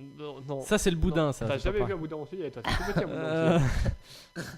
Bon, bref. Vous connaissez la blague du boucher qui Alors- va chercher le boudin sur Alors, le toit? peut-être. Lucas. C'est vrai, un auditeur qui me dit, le même auditeur qui me dit si le boucher est gaucher, la merguez est de gauche. Mais si le boucher est droitier, comment on fait? C'est vrai que c'est une bonne question. Faut voir si elle pique. Donc, Bah, si le piquant de gauche, du coup. Le piquant de gauche et la le saveur pas de droite. piquant. Ah, et la saveur de droite. Voilà. Genre tout ce qui. Comme ça, elle est pas de droite ni de gauche, elle est des deux. D'accord. Ce qui décrit bien notre gouvernement. Hein. Certes. Ah oui, ça peut dépendre de l'accompagnement. Toujours le même auditeur qui me dit ça dépend si la merguez est servie avec des frites ou du couscous. Ah, Donc, du coup, bah oui, oui, Des oui. frites. Ça sera plutôt du nord et du couscous, ça sera plutôt du sud. D'accord. Certes, mais. Non mais parce que le cornet de frites c'est pas très de droite non plus. Après couscous, j'imagine pas trop le couscous de droite, j'avoue. J'avoue que je fais un peu de Oui. la généralité banale et. Bah, en fait, là, je serais plutôt d'accord parce que c'est vrai que le couscous, c'est un gros plat quand même. C'est le plat collectif. C'est et puis, collectif. prenez, si je me souviens bien, c'est au Maroc, ils le mangent avec les mains, et puis il y a le plat au milieu, et puis voilà. enfin. Ouais. D'accord. Donc- Donc les frites de droite. Donc Ouais, si je continue, les frites de droite. Attendez, j'ai. Donc la Belgique de droite. Attendez, j'ai quelque chose à dire moi. Non. Les frites, on les prend avec les mains aussi. Donc, ça équivaut au couscous. Hein. Non, Oui, mais non, parce que les frites, c'est pas des plats collectifs. Si, c'est un plat Non. collectif. Ah, si, Ah, je non, suis non, désolé, non. vous le mettez Mais- dans le saladier et tout le monde pioche. Est-ce hein. que mais les cornets de frites, même si c'est pas collectif etc. C'est quand même de gauche. Enfin, c'est quand même. C'est Désolé, c'est emballé dans du papier, s'il vous plaît. C'est quand même du papier journal. Oui, avec le cornet de frites, oui, d'accord. C'est quand c'est emballé dans du papier journal, parce que après, si vous l'avez dans la petite boîte McDonald's, etc. Oh, pardon, on cite pas de marque ici, mais D'accord, plutôt donc les frites de droite, donc les belges de droite, si je suis la logique. parce non, parce que McDonald's, c'est Non, parce c'est- qu'il vous c'est faut aussi un peu des mots, il faut américain, hein. savoir ça. que c'est vrai. D'accord, donc ok. il y a les J'ai oublié que pistolets. j'étais face à deux Belges, donc j'aurais dû arrêter. Là, bon, c'est pas grave. Oui, voilà, la porte est juste là. Hein. C'est vrai. Bon d'ailleurs, d'ailleurs, il y a ma lettre de démission là sous les. Bref. Voilà. Donc moi, c'était mes trois questions universelles. D'accord. Est-ce que vous Et avez maintenant, des- il faut des questions particulières, c'est ça? Pas trop, mais non. c'était- Bah J'ai alors- envie de dire, vous n'y échapperez pas, et j'ai envie qu'on parle de Star Wars. Ah. Parce que, Ah, voilà. Alors, journée spéciale mercredi dernier sur Europe 1. Journée spéciale Star Wars. Je signale, vous pouvez déjà acheter vos places dans les cinémas hein, pour aller voir Star Wars. Oui. Et d'ailleurs, si Ah vous bon avez des idées sur Star Wars, on vous attend sur Twitter et sur notre chat s'il se met à fonctionner. Ouais, il a pas l'air de vouloir, hein. Donc, Ouais, il d'accord. est raciste du chat. Bon, bah sur Twitter, hashtag LVE mensuel. Et un petit peu hashtag Star Wars, puisque Star Wars, on est à. 2 mois là. Même pas, 2 mois moins une semaine de la sortie, puisque c'est Ah. le 16 décembre. Et j'ai été un petit peu étonné parce que j'ai entendu sur Europe 1 par certains auditeurs qui disaient, je cite, que Luke Skywalker était le héros de Star Wars, ou bien que Dark Vador était le méchant de Star Wars. Faux. Faux, faux, archi faux. Ça, puisque alors Dark Vador- ça dépend de quelle trilogie on parle dans ce cas. non, c'est de la saga. C'est de la saga et même de l'univers étendu que je parle. Dans ce cas-là, on peut pas vraiment. Le trouver héros, c'est Dark Vador. C'est Anakin, le héros de Skywalker. Le héros de Skywalker, oui, bien sûr. C'est le héros de Star Wars, Anakin. Mais Et donc Dark Vador. non, Donc, le le héros. Donc dans- le héros Star Wars serait dans Anakin, c'est ça que tu es en train d'essayer de nous dire? Ah merde. Non, dans les films, ils disent que en fait le héros, ou en tout cas celui qu'ils appellent comme l'élu, c'est celui qui va rétablir l'équilibre dans la Force. Et vaincre tous les sites. On est d'accord là-dessus. Oui. Donc, si le héros c'est celui qui sort rétablir l'équilibre de la Force et vaincre les sites, eh ben ça peut pas être Dark Vador. Si. Bah non.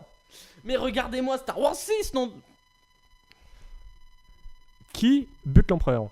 Dark Vador. Luke Skywalker. Faux. Oh non, c'est faux. Qui est-ce qui Il se sacrifie. Non, mais il l'aide. Il fait en sorte que son fils crève pas. Moi, je suis désolé, je trouve ça logique. Mais non. Après, Mais qui est-ce qui le balance dans le vide? C'est pas Luke. Il est d'accord. pas vraiment en état. Tu vas me dire Anakin normalement non plus. Mais bon, normalement, il aurait dû mourir dans notre souffrance, brûlé vif, comme un barbecue ou la merguez d'ailleurs. Camarade. Mais On sans- y revient. mais sans couscous ni frites, donc on peut pas faire avant savoir. C'est pas, je suis pas sûr. Et puis avec le ketchup à côté, c'était bon. Non, ça c'est son sabre laser. Mais Ah bon? Mais Ah, c'est pour vraiment, ça que ça pique. celui qui. La personne qui, dans Star Wars 6, finit par vivre, par stabiliser la galaxie, etc., c'est Luke. Même si, effectivement, c'est pas lui qui tue l'empereur, mais c'est pas. Qui est-ce qui éradique tous les sites restants? Mais qui est-ce qui stabilise Je répète ma question, j'attends une réponse. Qui est-ce qui éradique tous les sites restants? Exactement. Bah, Dark Vador. Bah, après- S'incluant lui-même. S'incluant lui-même. Mais il se suicide pas. Il meurt de ses blessures. Je sais pas si vous avez un petit peu regardé les images, mais en plus, bon. Il bah, demande à ce qu'on lui Bon. enlève son casque et qu'il oui, finira mais par il le n'y a pas tuer. que ça, il y a surtout qu'il est déjà agonisant, mais c'est pas grave. Surtout que au moment où il soulève l'empereur, il se prend un sacré coup de jus. Oui. Bah Parce que c'est je vous pas le rappelle 220 de la les- maison. Hein. Voilà, les éclairs de l'empereur sont les plus puissants de Star Wars. Normalement, oui. Hein, parce que le comte Dooku, c'est rien du tout. Hein. Bah, c'est un Jedi. On à la adore base. Christopher Lee, mais bon. Bah, c'est un Jedi à la base, donc il est pas aussi méchant. Bah, surtout, en fait, Dark Sidious, vous savez qui a été son maître. Ouais, c'est le. Alors, c'est. Ah, il a regardé Star Wars 3. Ouais, voilà. C'est le Sud qui pouvait faire revivre les gens. Enfin, Non, qui pouvait les empêcher de mourir. Les empêcher de mourir. À c'est savoir Dark Plagueis. C'est ça. J'avais. Le Ah. site le plus puissant de tous les temps. Cher auditeur, tentez de retenir dès que ça commence par dark, c'est noir. C'est méchant. C'est méchant, c'est du côté obscur, d'accord? Bravo. Et par contre, il pouvait pas mettre Light avant parce que ça faisait moche. Parce que Light Yoda, fallait trouver d'autres noms et tout, c'était moche. Bah, il y a bien Light Yagami, hein. Donc Light Skywalker, ça le faisait pas. Donc Ça fait un peu répétitif en plus. c'est ça. Bah, Ça se rejoint un peu Sky et Light quand même. Le ciel, quand on pense au ciel, c'est beau, c'est lumineux, c'est ceci, c'est bah, cela quand même. après, Skywalker, au départ, c'était pas le nom. Au début, il devait pas s'appeler comme ça. Mais Au départ, il devait s'appeler Starkiller. Ah, Parce d'accord. qu'il détruisait l'étoile noire. Sauf Oui, que mais- Starkiller, c'est méchant. Enfin, ça fait. Il y a Killer dedans. Oui, c'est pas gentil. C'est pas gentil. Donc ils ont Skywalker parce que c'est le plus grand pilote de tous les temps. Les deux sont d'excellents pilotes, donc ça fait je chevauche le ciel. Le père et le fils, oui. D'ailleurs, petite anecdote machin, Starkiller est un nom qui a été repris pour un spin-off de Star Wars. Bon, en clair, alors, Euh, le 7, irez-vous le voir ou pas? bah, évidemment. Oui. Ah, En Dolby Atmos à Paris. Et vous? alors moi, j'attendrai qu'il sorte sur les écrans, comme ça, j'irai pas à payer, hein. Moi, je pense que j'irai en Dolby Le Atmos. 16, ouais. le jour de la sortie. Non, je pense pas parce que j'aurai cours. Oui, bah, moi aussi. Donc non, genre j'irai. Rien n'empêche de sécher les cours, hein, je le rappelle, chers Oh auditeurs. non. Ça, non. Non. Regardez, il cautionne totalement ça. Ah Et Luc, est-ce qu'il aime les. Alors, Est-ce qu'il aime les merguez? Voilà, c'était la question. Bah, je pense que oui, parce que genre il veut que tout le monde s'aime et tout, donc c'est plutôt de gauche. Donc je pense que lui qu'il aime le merguez. Après, j'avoue, je connais pas Mark Hamill, mais. Donc il Bah, adore et souffrir. alors, et Anakin Et Chewbacca était végétarien? Non, je pense qu'il a mangé quelques Stormtroopers, donc je pense qu'il est pas très végétarien. Non, Chewbacca il avait pas une gueule de vigie, non, je pense pas. Bah, surtout que avant de bouffer du Stormtrooper, c'était des droïdes. Et ça se mange pas trop. Bah ouais. Ouais, à la limite, il est mécanophage. Mais j'y crois pas. Après, je pense que. Après, Je pense que Chewbacca devait finir par chier des clés de 12 c'est ça, des boulons. et devait retaper le vaisseau comme ça. Hein, donc, Et des pistolets laser, c'est ça? Et pisse de l'huile aussi, mais ça on le dit pas. il faisait le plein tous les 300 000 C'est ça. kilomètres. Mais alors, après, je pense que. Non, il est pas complètement végétarien quand même. Non, je pense pas qu'on peut dire que Chewbacca est végétarien. Mais. Bah en même temps, moi je pense que c'est plutôt son acolyte qui est végétarien parce qu'à partir du moment où, Tarfoul. voilà, à partir du moment où vous voyez un gros gaillard tout poilu en mode Yeti, c'est que vous avez dû bien fumer de l'herbe. Mais les deux sont pareils. Ah, vous parliez de Yann Solo ou de Tarfoul? Han Solo. Ah oui, d'accord. Alors, après. Non, je pense même que Chewbacca aime les merguez, pour le coup. Un ours, ça doit manger des merguez. Donc Chewbacca de gauche. D'ailleurs, copain avec Luke Skywalker, donc. Bah non, un ours ça aime le saumon. Donc c'est droit. Et avant d'être copain avec Luke Skywalker, il était copain avec. Yoda. Voilà. Yoda, pardon. Et Yoda. Yoda qui? Yoda de gauche, forcément. Bah après, il est vert, donc écolo. Tu vois, donc on peut pas trop le dire. En tout cas, il était toujours énervé, hein, vert de rage. C'est ça, vert de rage. Vert de rage. Mais après, ouais, non, je pense plutôt de gauche. D'ailleurs, écolo plutôt de gauche, un peu comme Bendit dans l'idée. tu vois. un peu petit, qui va sauter sur les barricades, enfin. Non, pas sur les barricades, pas exactement, mais. Non, presque. qui va sauter sur la prochaine grossesse qu'il voit. À 900 ans. Bah écoute. Écoute, regarde ouais. SK, y a pas d'âge. Hein. Non. Enfin, Je l'aurais pas bien dit moi-même. Je confirme. c'est pas l'âge qui compte, c'est pas la taille non plus d'ailleurs. On va s'arrêter là, hein, Ouais, je pour pense. les blagues Et, vaseuses. Alors, Mais- chers auditeurs, je Voilà, moi, précise. Ouais, non, Je Lucas. précise. Lucas. Moi, je vous propose, voilà, moi je pense que. Parce que d'ailleurs, je sais pas si vous êtes au courant, si vous suivez pas trop l'actualité des cinématographiques profondes, on va dire. Non, Antoine. C'est parce qu'il y a un nouveau format de son qui est sorti dans certaines salles au cinéma, qui est le Dolby Atmos. Je sais pas si vous êtes au courant de ça. Parce que vous connaissez le principe du Dolby Digital. Oui. Donc c'est-à-dire deux enceintes, enfin de tous les, des diagonales devant, derrière, enfin 3 devant, 3 derrière en gros, des enceintes pour le son. Mhm. Genre devant à gauche, devant au centre, devant à droite, et pareil symétrique. Et donc il y a un nouveau truc du Dolby Atmos qui est en... Il y a peut-être quelques salles à Paris, des salles dans les plus grandes villes du monde. Et en fait, c'est des petits haut-parleurs au-dessus de la salle, comme ça, sur le toit de la salle, qui vont faire le son en ambiance, en fait. Tu vois, un peu comme le principe de la géode sur le visuel, tu sais, où t'as tout, t'es entouré. Là, c'est pareil avec le son. Donc, j'avoue que j'aimerais bien tester.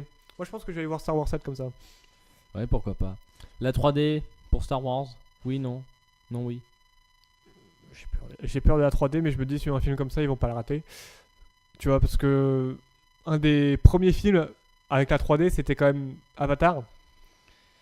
Oh, ça existait déjà avant la 3D. Non, mais la Qu'ils 3D... l'ont vraiment exploité. Première grande production, oui, voilà. Mais... Et d'ailleurs, ça reste la meilleure. Oui. Ça reste le meilleur film vu en 3D. Tu vois, c'est pas comme la pub Haribo où tu dois des bonbons dans la tête. Et t'as les yeux en 5 secondes, t'as les yeux qui triplent de volume. Enfin, moi, c'est horrible. Ah non, mais limite avec les places de cinéma 3D, il faudrait qu'ils vendent des Doliprane. Hein. Ah non, mais c'est... D'ailleurs, Moi, ça... à ce propos, j'ai une question. Les écrans 3D maintenant qu'on fait, est-ce que vous trouvez que c'est une bonne idée ou pas Les écrans de télé? Les écrans de télé, oui. Oui, d'accord. je pense que ça apporte pas grand chose, parce que bon, voir les aisances de la télé-réalité en 3D, si tu veux, ça fait une dimension de plus pour la connerie, quoi. Bah, dès comme débile, hein. Je vous dis ça. Non, parce que maintenant, il faut dire, avec les écrans incurvés, la 3D, les écrans incurvés, la 4K, on a vraiment tout. Hein, Ah non, mais qu'il y ait des écrans. Vous vous y retrouvez encore d'ailleurs? Quoi? Dans tout ça? Non, je sais pas, moi je me perds dans ma télé. Oui, voilà. Non, justement, avec la 3D, je suis perdu depuis belle lurette. Oui, ça m'étonne Je suis pas. coincé dans ma télé, moi. Mais à voir, je sais même pas s'ils ont fait une version 3D du film. Mais quand je parle de Star Wars en 3D, je pense aussi aux remix des anciens Alors, qui sont faits en 3D maintenant. Star Wars 1, actuellement, c'est le seul. Mais je les ai pas vus, j'avoue que j'ai pas vu. Parce que je suis trop attaché au premier film en fait. quand je dis Star Wars 1, c'est celui qui est sorti en 1999. Hein. Qu'on se mette bien d'accord. Oui, la menace fantôme. Voilà. Non, Bon, mais même que ce soit. Même la deuxième trilogie, enfin celle que. la prélogie. Celle que j'ai connue moi quand j'étais gamin. Hein. Enfin, que tu as plus connu que moi d'ailleurs. Parce que tu as dû voir le premier au cinéma. Non. À 3 ans, t'es pas allé au cinéma voir ça? Déçu. Tu me dégoûtes. Tu me déçois beaucoup. Vous m'avez déçu. Mais non, honnêtement, quand on voit le dernier sorti, donc, qui date de 2006, 2007, 2005. 2005, c'est ça. Moi, je sais pas, mes années primaires, hein, tout se mélange. Oui, mais il est encore très très en qualité visuelle, j'entends après. il n'y a pas besoin de rajouter de la 3D par-dessus ça, c'est ça? C'est ça, moi. Mais alors, moi qui suis allé voir Star Wars 1 en 3D, bon, c'est vrai que ça n'a pas apporté grand-chose. Franchement, on enlevait les lunettes 3D, ça changeait pas grand-chose. Hein. Sauf quand il y a l'hyperespace, où là, en fait, vous voyez les étoiles qui se triplent soudainement, ça fait bizarre. Mais sinon, voilà, c'est vrai que ça apporte pas grand-chose. Mais il y a un truc qui est très bien, je trouve. J'ai adoré Yoda dans Star Wars 5, dans Star Wars 6. Mais quand même, dans Star Wars 1, j'aurais bien aimé le voir en image numérique. Et non pas une marionnette. Et non pas une marionnette. Et avec le remix, ils ont mis des images numériques. Voilà, après, de toute façon, moi, c'est là-dessus que j'attends Star Wars 7 quand même. C'est. Même depuis 2005, on a fait tellement de progrès, tu vois. C'est 10 les ans. images numériques sur lesquelles tu les attends? Ouais, parce que moi, c'est pour ça que j'aime beaucoup la première trilogie. C'est que. Déjà, faut savoir que ce film, enfin, Un Nouvel Espoir, c'est une révolution. Parce que. Oui. On voyait. Enfin, même la. Star Wars 5 aussi, les premières scènes de Star Wars 5, c'est assez La fort, première hein. scène de Star Wars 5 sur Hot, etc. Parce que c'est la première fois dans l'histoire du cinéma où on voyait un truc qui volait et le sol en même temps. Dans Star Wars 5 ou Star Wars 4? Dans Star Wars 5. Dans Star Wars 5, ok. Quand vous... L'Empire ou, contre-attaque. C'est ça. Ou en tout cas, enfin même si on voyait par exemple dans le 4 des vaisseaux décollés, etc. C'était... Ça, ils pouvaient le faire avec des maquettes. Alors que enfin, c'était des prouesses techniques complètement dingues en fait. Et moi j'attends la même chose de Star Wars 7. Ouais. Voilà, moi c'est pour ça d'ailleurs que je ne veux pas revoir la première trilogie en remasterisé, pas parce que je suis un puriste Un peu quand même, à la mais con, bon. etc. Non mais c'est juste que je replace le film dans son époque. Or, j'avoue que la première scène de Star Wars 4 où on voit les effets de lumière avec la lampe derrière la main, derrière le fond, ça j'avoue que ça vieillit. Je sais que ça vieillit, mais je me dis, Ou les mouvements du Pour Faucon les- Millennium quand il doit passer en c'est hyperespace, ça. c'est assez comique. Pour l'époque, c'était complètement dingue. C'est juste qu'ils ont mis des ressorts sous les fauteuils quoi. Ça Mais fait un après, peu K2000, hein, faut dire. Non mais K2000. K2000, tu connais pas? Non. Non. Ah bah, faut connaître. Bon, d'accord. parce que tous les effets des tirs laser, etc. C'était complètement. C'était à l'époque, c'était complètement dingue quoi. Et puis même, bon, c'est une petite anecdote. Vous savez le bruit du sabre laser de Star Wars. Oui. Bon. Ah, le bruit du mouvement ou le bruit, Le bruit de du l'image? mouvement. Ok. Non, parce que c'est un bruit qui n'aurait jamais pu être trouvé. Enfin, si je pense qu'ils se seraient souvenus, mais c'est parce que le film est ancien et vieux qu'ils ont pu trouver ce son-là en fait. Parce que c'est une astuce de quand ils démagnétisent des bandes. Ah ouais. Ça fait ce son-là. Et c'était D'accord. l'énigme. C'était une des plus grandes énigmes du cinéma. C'est comment ils ont fait ce bruitage. C'est ce bruitage si particulier, si tu le reconnais tout de suite ce bruitage. Oui, bien sûr. Oui. Et puis c'est Bah, comme le bruit d'allumage. Hein. Le bruit oui, d'allumage. comme également. l'allumage, mais l'allumage genre c'est des magouilles électriques, tu vois, c'est genre tu fais un arc électrique et t'as un son un peu pareil. Non, ça fait pas ce bruit. Non mais tu vois, t'as des trucs c'est des trucs Oui, c'est d'électricité moins- quoi. Ouais. C'est beaucoup moins marquant que ce bruit qui est c'est vraiment c'est unique en fait parce que oui, l'allumage parce qu'on l'a entendu des milliards de fois, etc. Mais ce won, toi tu peux le faire qu'à la bouche sinon. Et bon, engager un mec pour faire bruiture à la bouche, Ça se fait. ça se fait, mais bon, autre C'est chose à gonflant faire. à la longue. C'est ça. Et, Surtout pour faire ça quoi. et voilà, mais donc c'est sur ce genre de truc. J'imagine bien l'anecdote à raconter à ses enfants. Ah oui, j'ai fait Star Wars, hein, je faisais le bruit du sabre laser. Ah bon, t'as fait quoi d'autre? Bah, j'ai fait que ça. Hein. c'est Bah, ça. t'as servi à rien en fait? Oui, ça servi à rien. Enfin si, mais non. Mais voilà, moi donc c'est un peu sur ce genre de prouesse technique en fait que j'attends vraiment à m'en prendre plein la gueule. Et si c'est pas le cas? Remboursé. Je roule le cinéma, enfin comme tout le monde, enfin comme tout être censé au cinéma. Le film me plaît pas, je fais exploser une bombe. Enfin. Je pète Vous les allez enceintes. arracher la chemise de J.J. Abrams aussi, non? Ouais, c'est ça, à peu près. Non, il sort même pas dans la rue. Ah non, si le film plaît pas aux États-Unis, il y a des attentats. Hein. Enfin, il y a des. Ce mec va crever. Ça va faire. Ah bah il y a des tueries au campus pour 3 billes. Donc pour un film comme ça tellement attendu qui se rate, à mon avis, il va avoir mal. Je le sais pas bien évidemment, mais bon, faut qu'il se méfie quand même. Vous lui faites confiance à J.J. Abrams? Oui. J'attends de voir, mais je me dis que ouais. Confiance comment? Mais genre je me dis quand Malgré même. le dernier Indiana Jones? On va dire que c'est une erreur de parcours. D'accord. On va lui laisser le bénéfice du doute. Ok. Parce que c'est vrai que bon, je vous cache pas que bon, j'ai séché une Quoi, journée de cours pour ouais, aller. Y'en a? Il y a eu un dernier. J'ai séché une journée de cours pour aller voir le Indiana Jones 4 au cinéma. J'aurais préféré être en cours. Fallait pas le dire. Il y en a que 4. Il y en Je a que m'en- 3. Je m'en fous, c'était il y a plus de 5 ans, j'ai prescription. Prêt. J'ai prescription, c'est bon, on peut rien faire. Alors enfin, j'ai séché. Non, j'étais avec mon père. C'est mon père qui m'a autorisé à sécher.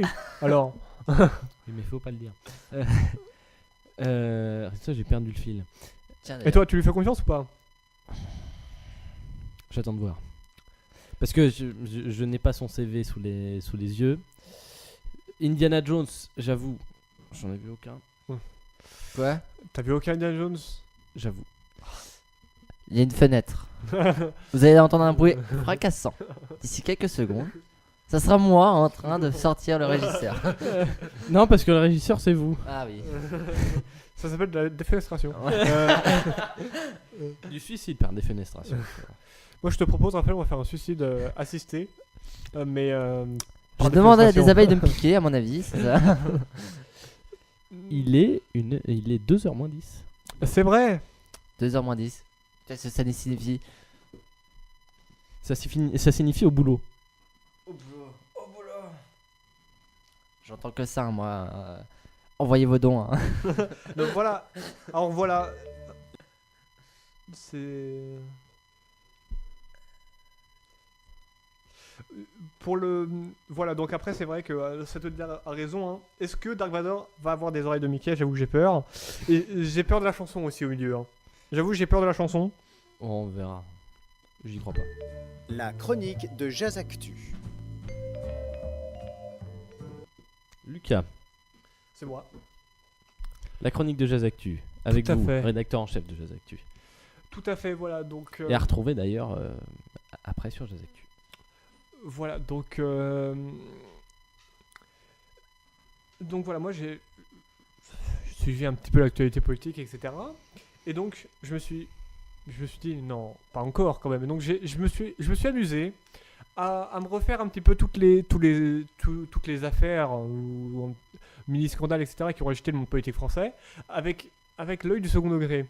Et donc là, je vais vous refaire la liste pour vous rafraîchir un peu les idées. Et donc je vous affirme que oui, personne ne veut gagner la présidentielle de 2017.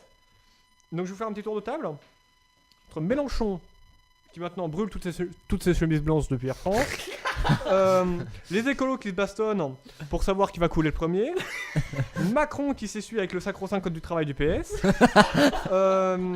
avant évidemment de donner sa copie aux électeurs, hein, évidemment.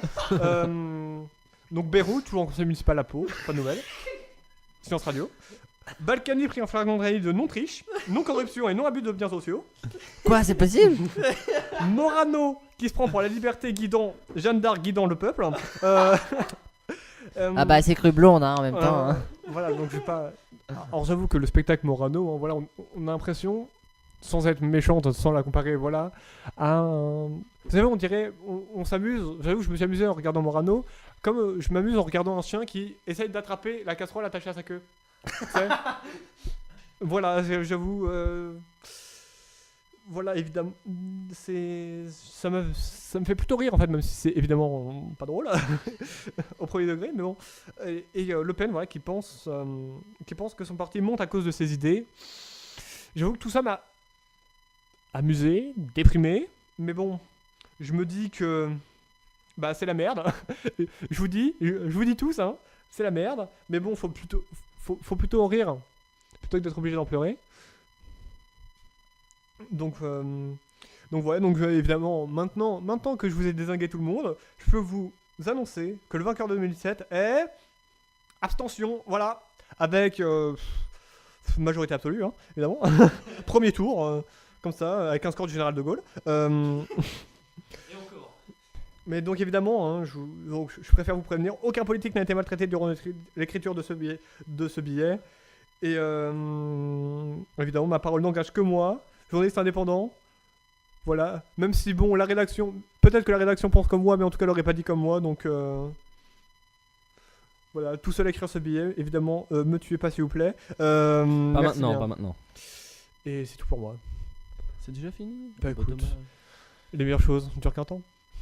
Tiens d'ailleurs, as-tu une autre question qui te reste là Voilà, c'est un auditeur qui m'a posé quelle est la couleur du cheval blanc d'Henri IV. Vous avez 4 heures. La couleur du quoi? Du cheval blanc d'Henri IV, je crois que c'est blanc. Ah moi j'aurais voté noir. Je voulais dire, puisque l'émission est sur le point de se terminer... Oh, quel dommage. Bah ouais, mais il y en aura une autre bientôt. Je remercie déjà la compagnie Les Arlequins, sans qu'il n'y aurait pas ces jingles avec voix. Merci donc à Loulou et à Annick de la compagnie Les Arlequins qui ont enregistré ces jingles. Également, alors vous le verrez sur la vidéo, les locaux dans lesquels nous sommes ne sont pas les nôtres. Merci aux propriétaires de ces locaux de nous les avoir loués, dont je tairai l'identité. Est-ce que on rappellerait pas Arnaud pour la fin de l'émission? Ah bah oui, si pourquoi on pas. peut l'avoir. Là, il est 2h 13h55. 2h moins 5 donc. Peut-être qu'on pourrait l'avoir une fois. On va essayer, on lui laisse un autre message au pire. Ouais, je mets tout en place, attendez. Alors, on a encore combien de temps, Antoine, On a avant encore que ce soit 5 prêt? minutes. Non, mais avant que ce soit prêt, là. Voilà, c'est bon, comment tu veux. Allez, on appelle Arnaud. Enfin, si ça veut bien partir. Ah, ça part. Ça sonne. Attendez. J'augmente un peu. Je le sens pas celui-là. Je le sens pas, il va décrocher à tous les coups. Sachant qu'on a plus que 5 minutes. C'est que le 30e appel. Oh non, c'est plus. Mais faut pas le dire. Non, il va pas répondre. Hein. Bon, Arnaud, Bonjour, vous êtes sur la messagerie Voilà, orange qu'est-ce que je de- disais. On va lui laisser un message. Veuillez laisser votre message après le bip. Arnaud, il est 13h55, même 13h56. Tu n'es pas venu. Tu es convié à revenir en 2e semaine. Et, chez mon yo. merci beaucoup pour cette participation active Et puis, et cette présentation flamboyante. Et bah écoute, à la prochaine fois. Et puis, essaye de ne pas être à l'heure cette fois-ci. Merci bien. Moi je dis t'as été doué hein, parce que tu t'es fait. On a entendu parler de toi alors que t'étais pas là. petit message. Ça fait 2 quand même. Je pense qu'il va s'amuser là. Je pense qu'il va s'amuser en voyant le nombre d'appels en absence. Ouais. Et surtout en trouvant ce genre de message. Ouais. Après on aurait pu dire des grossièretés, mais ce n'est pas de notre acabit. Enfin ça aurait été du mien tout seul, mais. Oui, voilà. Hein, sauf que, surtout, c'est plus votre genre que le genre de tout le monde. C'est vrai que bon. Mais si je suis du monde, ça aurait été du genre du monde. C'est un point de vue qui me désespère. C'est que. Alors on va revenir à la lune. Non, on va passer à la suite. Hein. Donc tout de suite un rappel des titres. Attendez, il est quelle heure? Il est 13h57. Nous terminons cette émission avec un flash. Pour une fois, on est en avance. Lucas. C'est ça le flash info? C'est parce que Arnaud n'est pas là, c'est pour ça. C'est parce qu'Arnaud n'est pas là. Ah. Nous revenons tout d'abord sur les inondations dans le sud, Lucas. Enfin, si vous retrouvez vos papiers, Tout à fait. ce qui est mal parti. Inondation dans le sud, donc avec un lourd bilan de 20 morts, 2 disparus, 1900 foyers sans électricité et 2 personnes jugées pour vol. Les conflits Air France. Nous revenons en effet sur le conflit à Air France, avec le 5 octobre le premier acte où le CCE, Comité Central d'Entreprise d'Air France, a été interrompu par des salariés voulant faire entendre leur voix en salle des réunions. Ils ont forcé l'entrée, puis le DRH d'Air France a quitté la salle avant de se faire arracher littéralement sa chemise. Jean-Luc Mélenchon a ensuite proposé d'aller en prison à la place des salariés, sachant qu'il avait déjà dénoncé la violence du plan de départ proposé par Air France. Puis le 22 octobre, les 1000 suppressions de postes ont été confirmées par le comité central d'entreprise d'Air France, le nouveau comité central d'entreprise, et cela se fera par le biais de départs volontaires en 2016. Les chiffres ensuite des morts, le nombre de morts sur la route en septembre, Lucas, a baissé. Tout à fait, en 2015, 262 morts, soit 17,4% de moins que l'année dernière. Cependant, la tendance est à la hausse depuis le début de l'année de 1,8%, on dirait. C'est quand même plus que le taux de croissance du pays, donc bon, c'est quand même... Nous revenons également dans ce flash sur les violences en Israël, Lucas.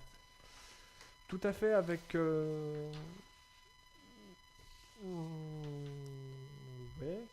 Oui, les violences en Israël, Les- je confirme, vous avez le papier sous les Voilà, yeux. avec les violences qui reprennent donc, entre Palestiniens et Israéliens, malgré le cessez-le-feu, et alors que le conflit a déjà tué près de 2500 Palestiniens et 70 Israéliens, la situation est toujours très critique et tendue à Jérusalem, notamment sur Jérusalem Est, où habitent beaucoup de Palestiniens. Les attentats à Ankara. Tout à fait, le 10 octobre, double attentat à l'explosif, 200 personnes tuées dans la capitale turque. C'est l'attaque la plus meurtrière perpétuée sur le territoire turc. L'État islamique, suspect numéro 1, et la pression populaire est extrêmement forte sur le Premier ministre. Erdogan. Et pour finir ce flash, Lucas, l'enquête pour crime de guerre contre Bachar el-Assad ouverte par la France. Tout à fait, avec cette enquête s'appuie sur les photographies d'un membre de l'ex-armée syrienne qui a donc fait parvenir des photos concernant la torture de l'armée syrienne, donc de Bachar el-Assad, sur les rebelles. Et donc la France a donc ouvert une enquête pour crime contre l'humanité qui pourrait chambouler tout l'échiquier politique mondial, notamment avec la Russie qui soutient le régime de Bachar el-Assad. Merci, c'était le flash de 14h. Il est 14h. D'ailleurs, 14h01. On se retrouve très bientôt pour une nouvelle édition de LVE mensuel. Merci de nous avoir écoutés et à bientôt. Au revoir.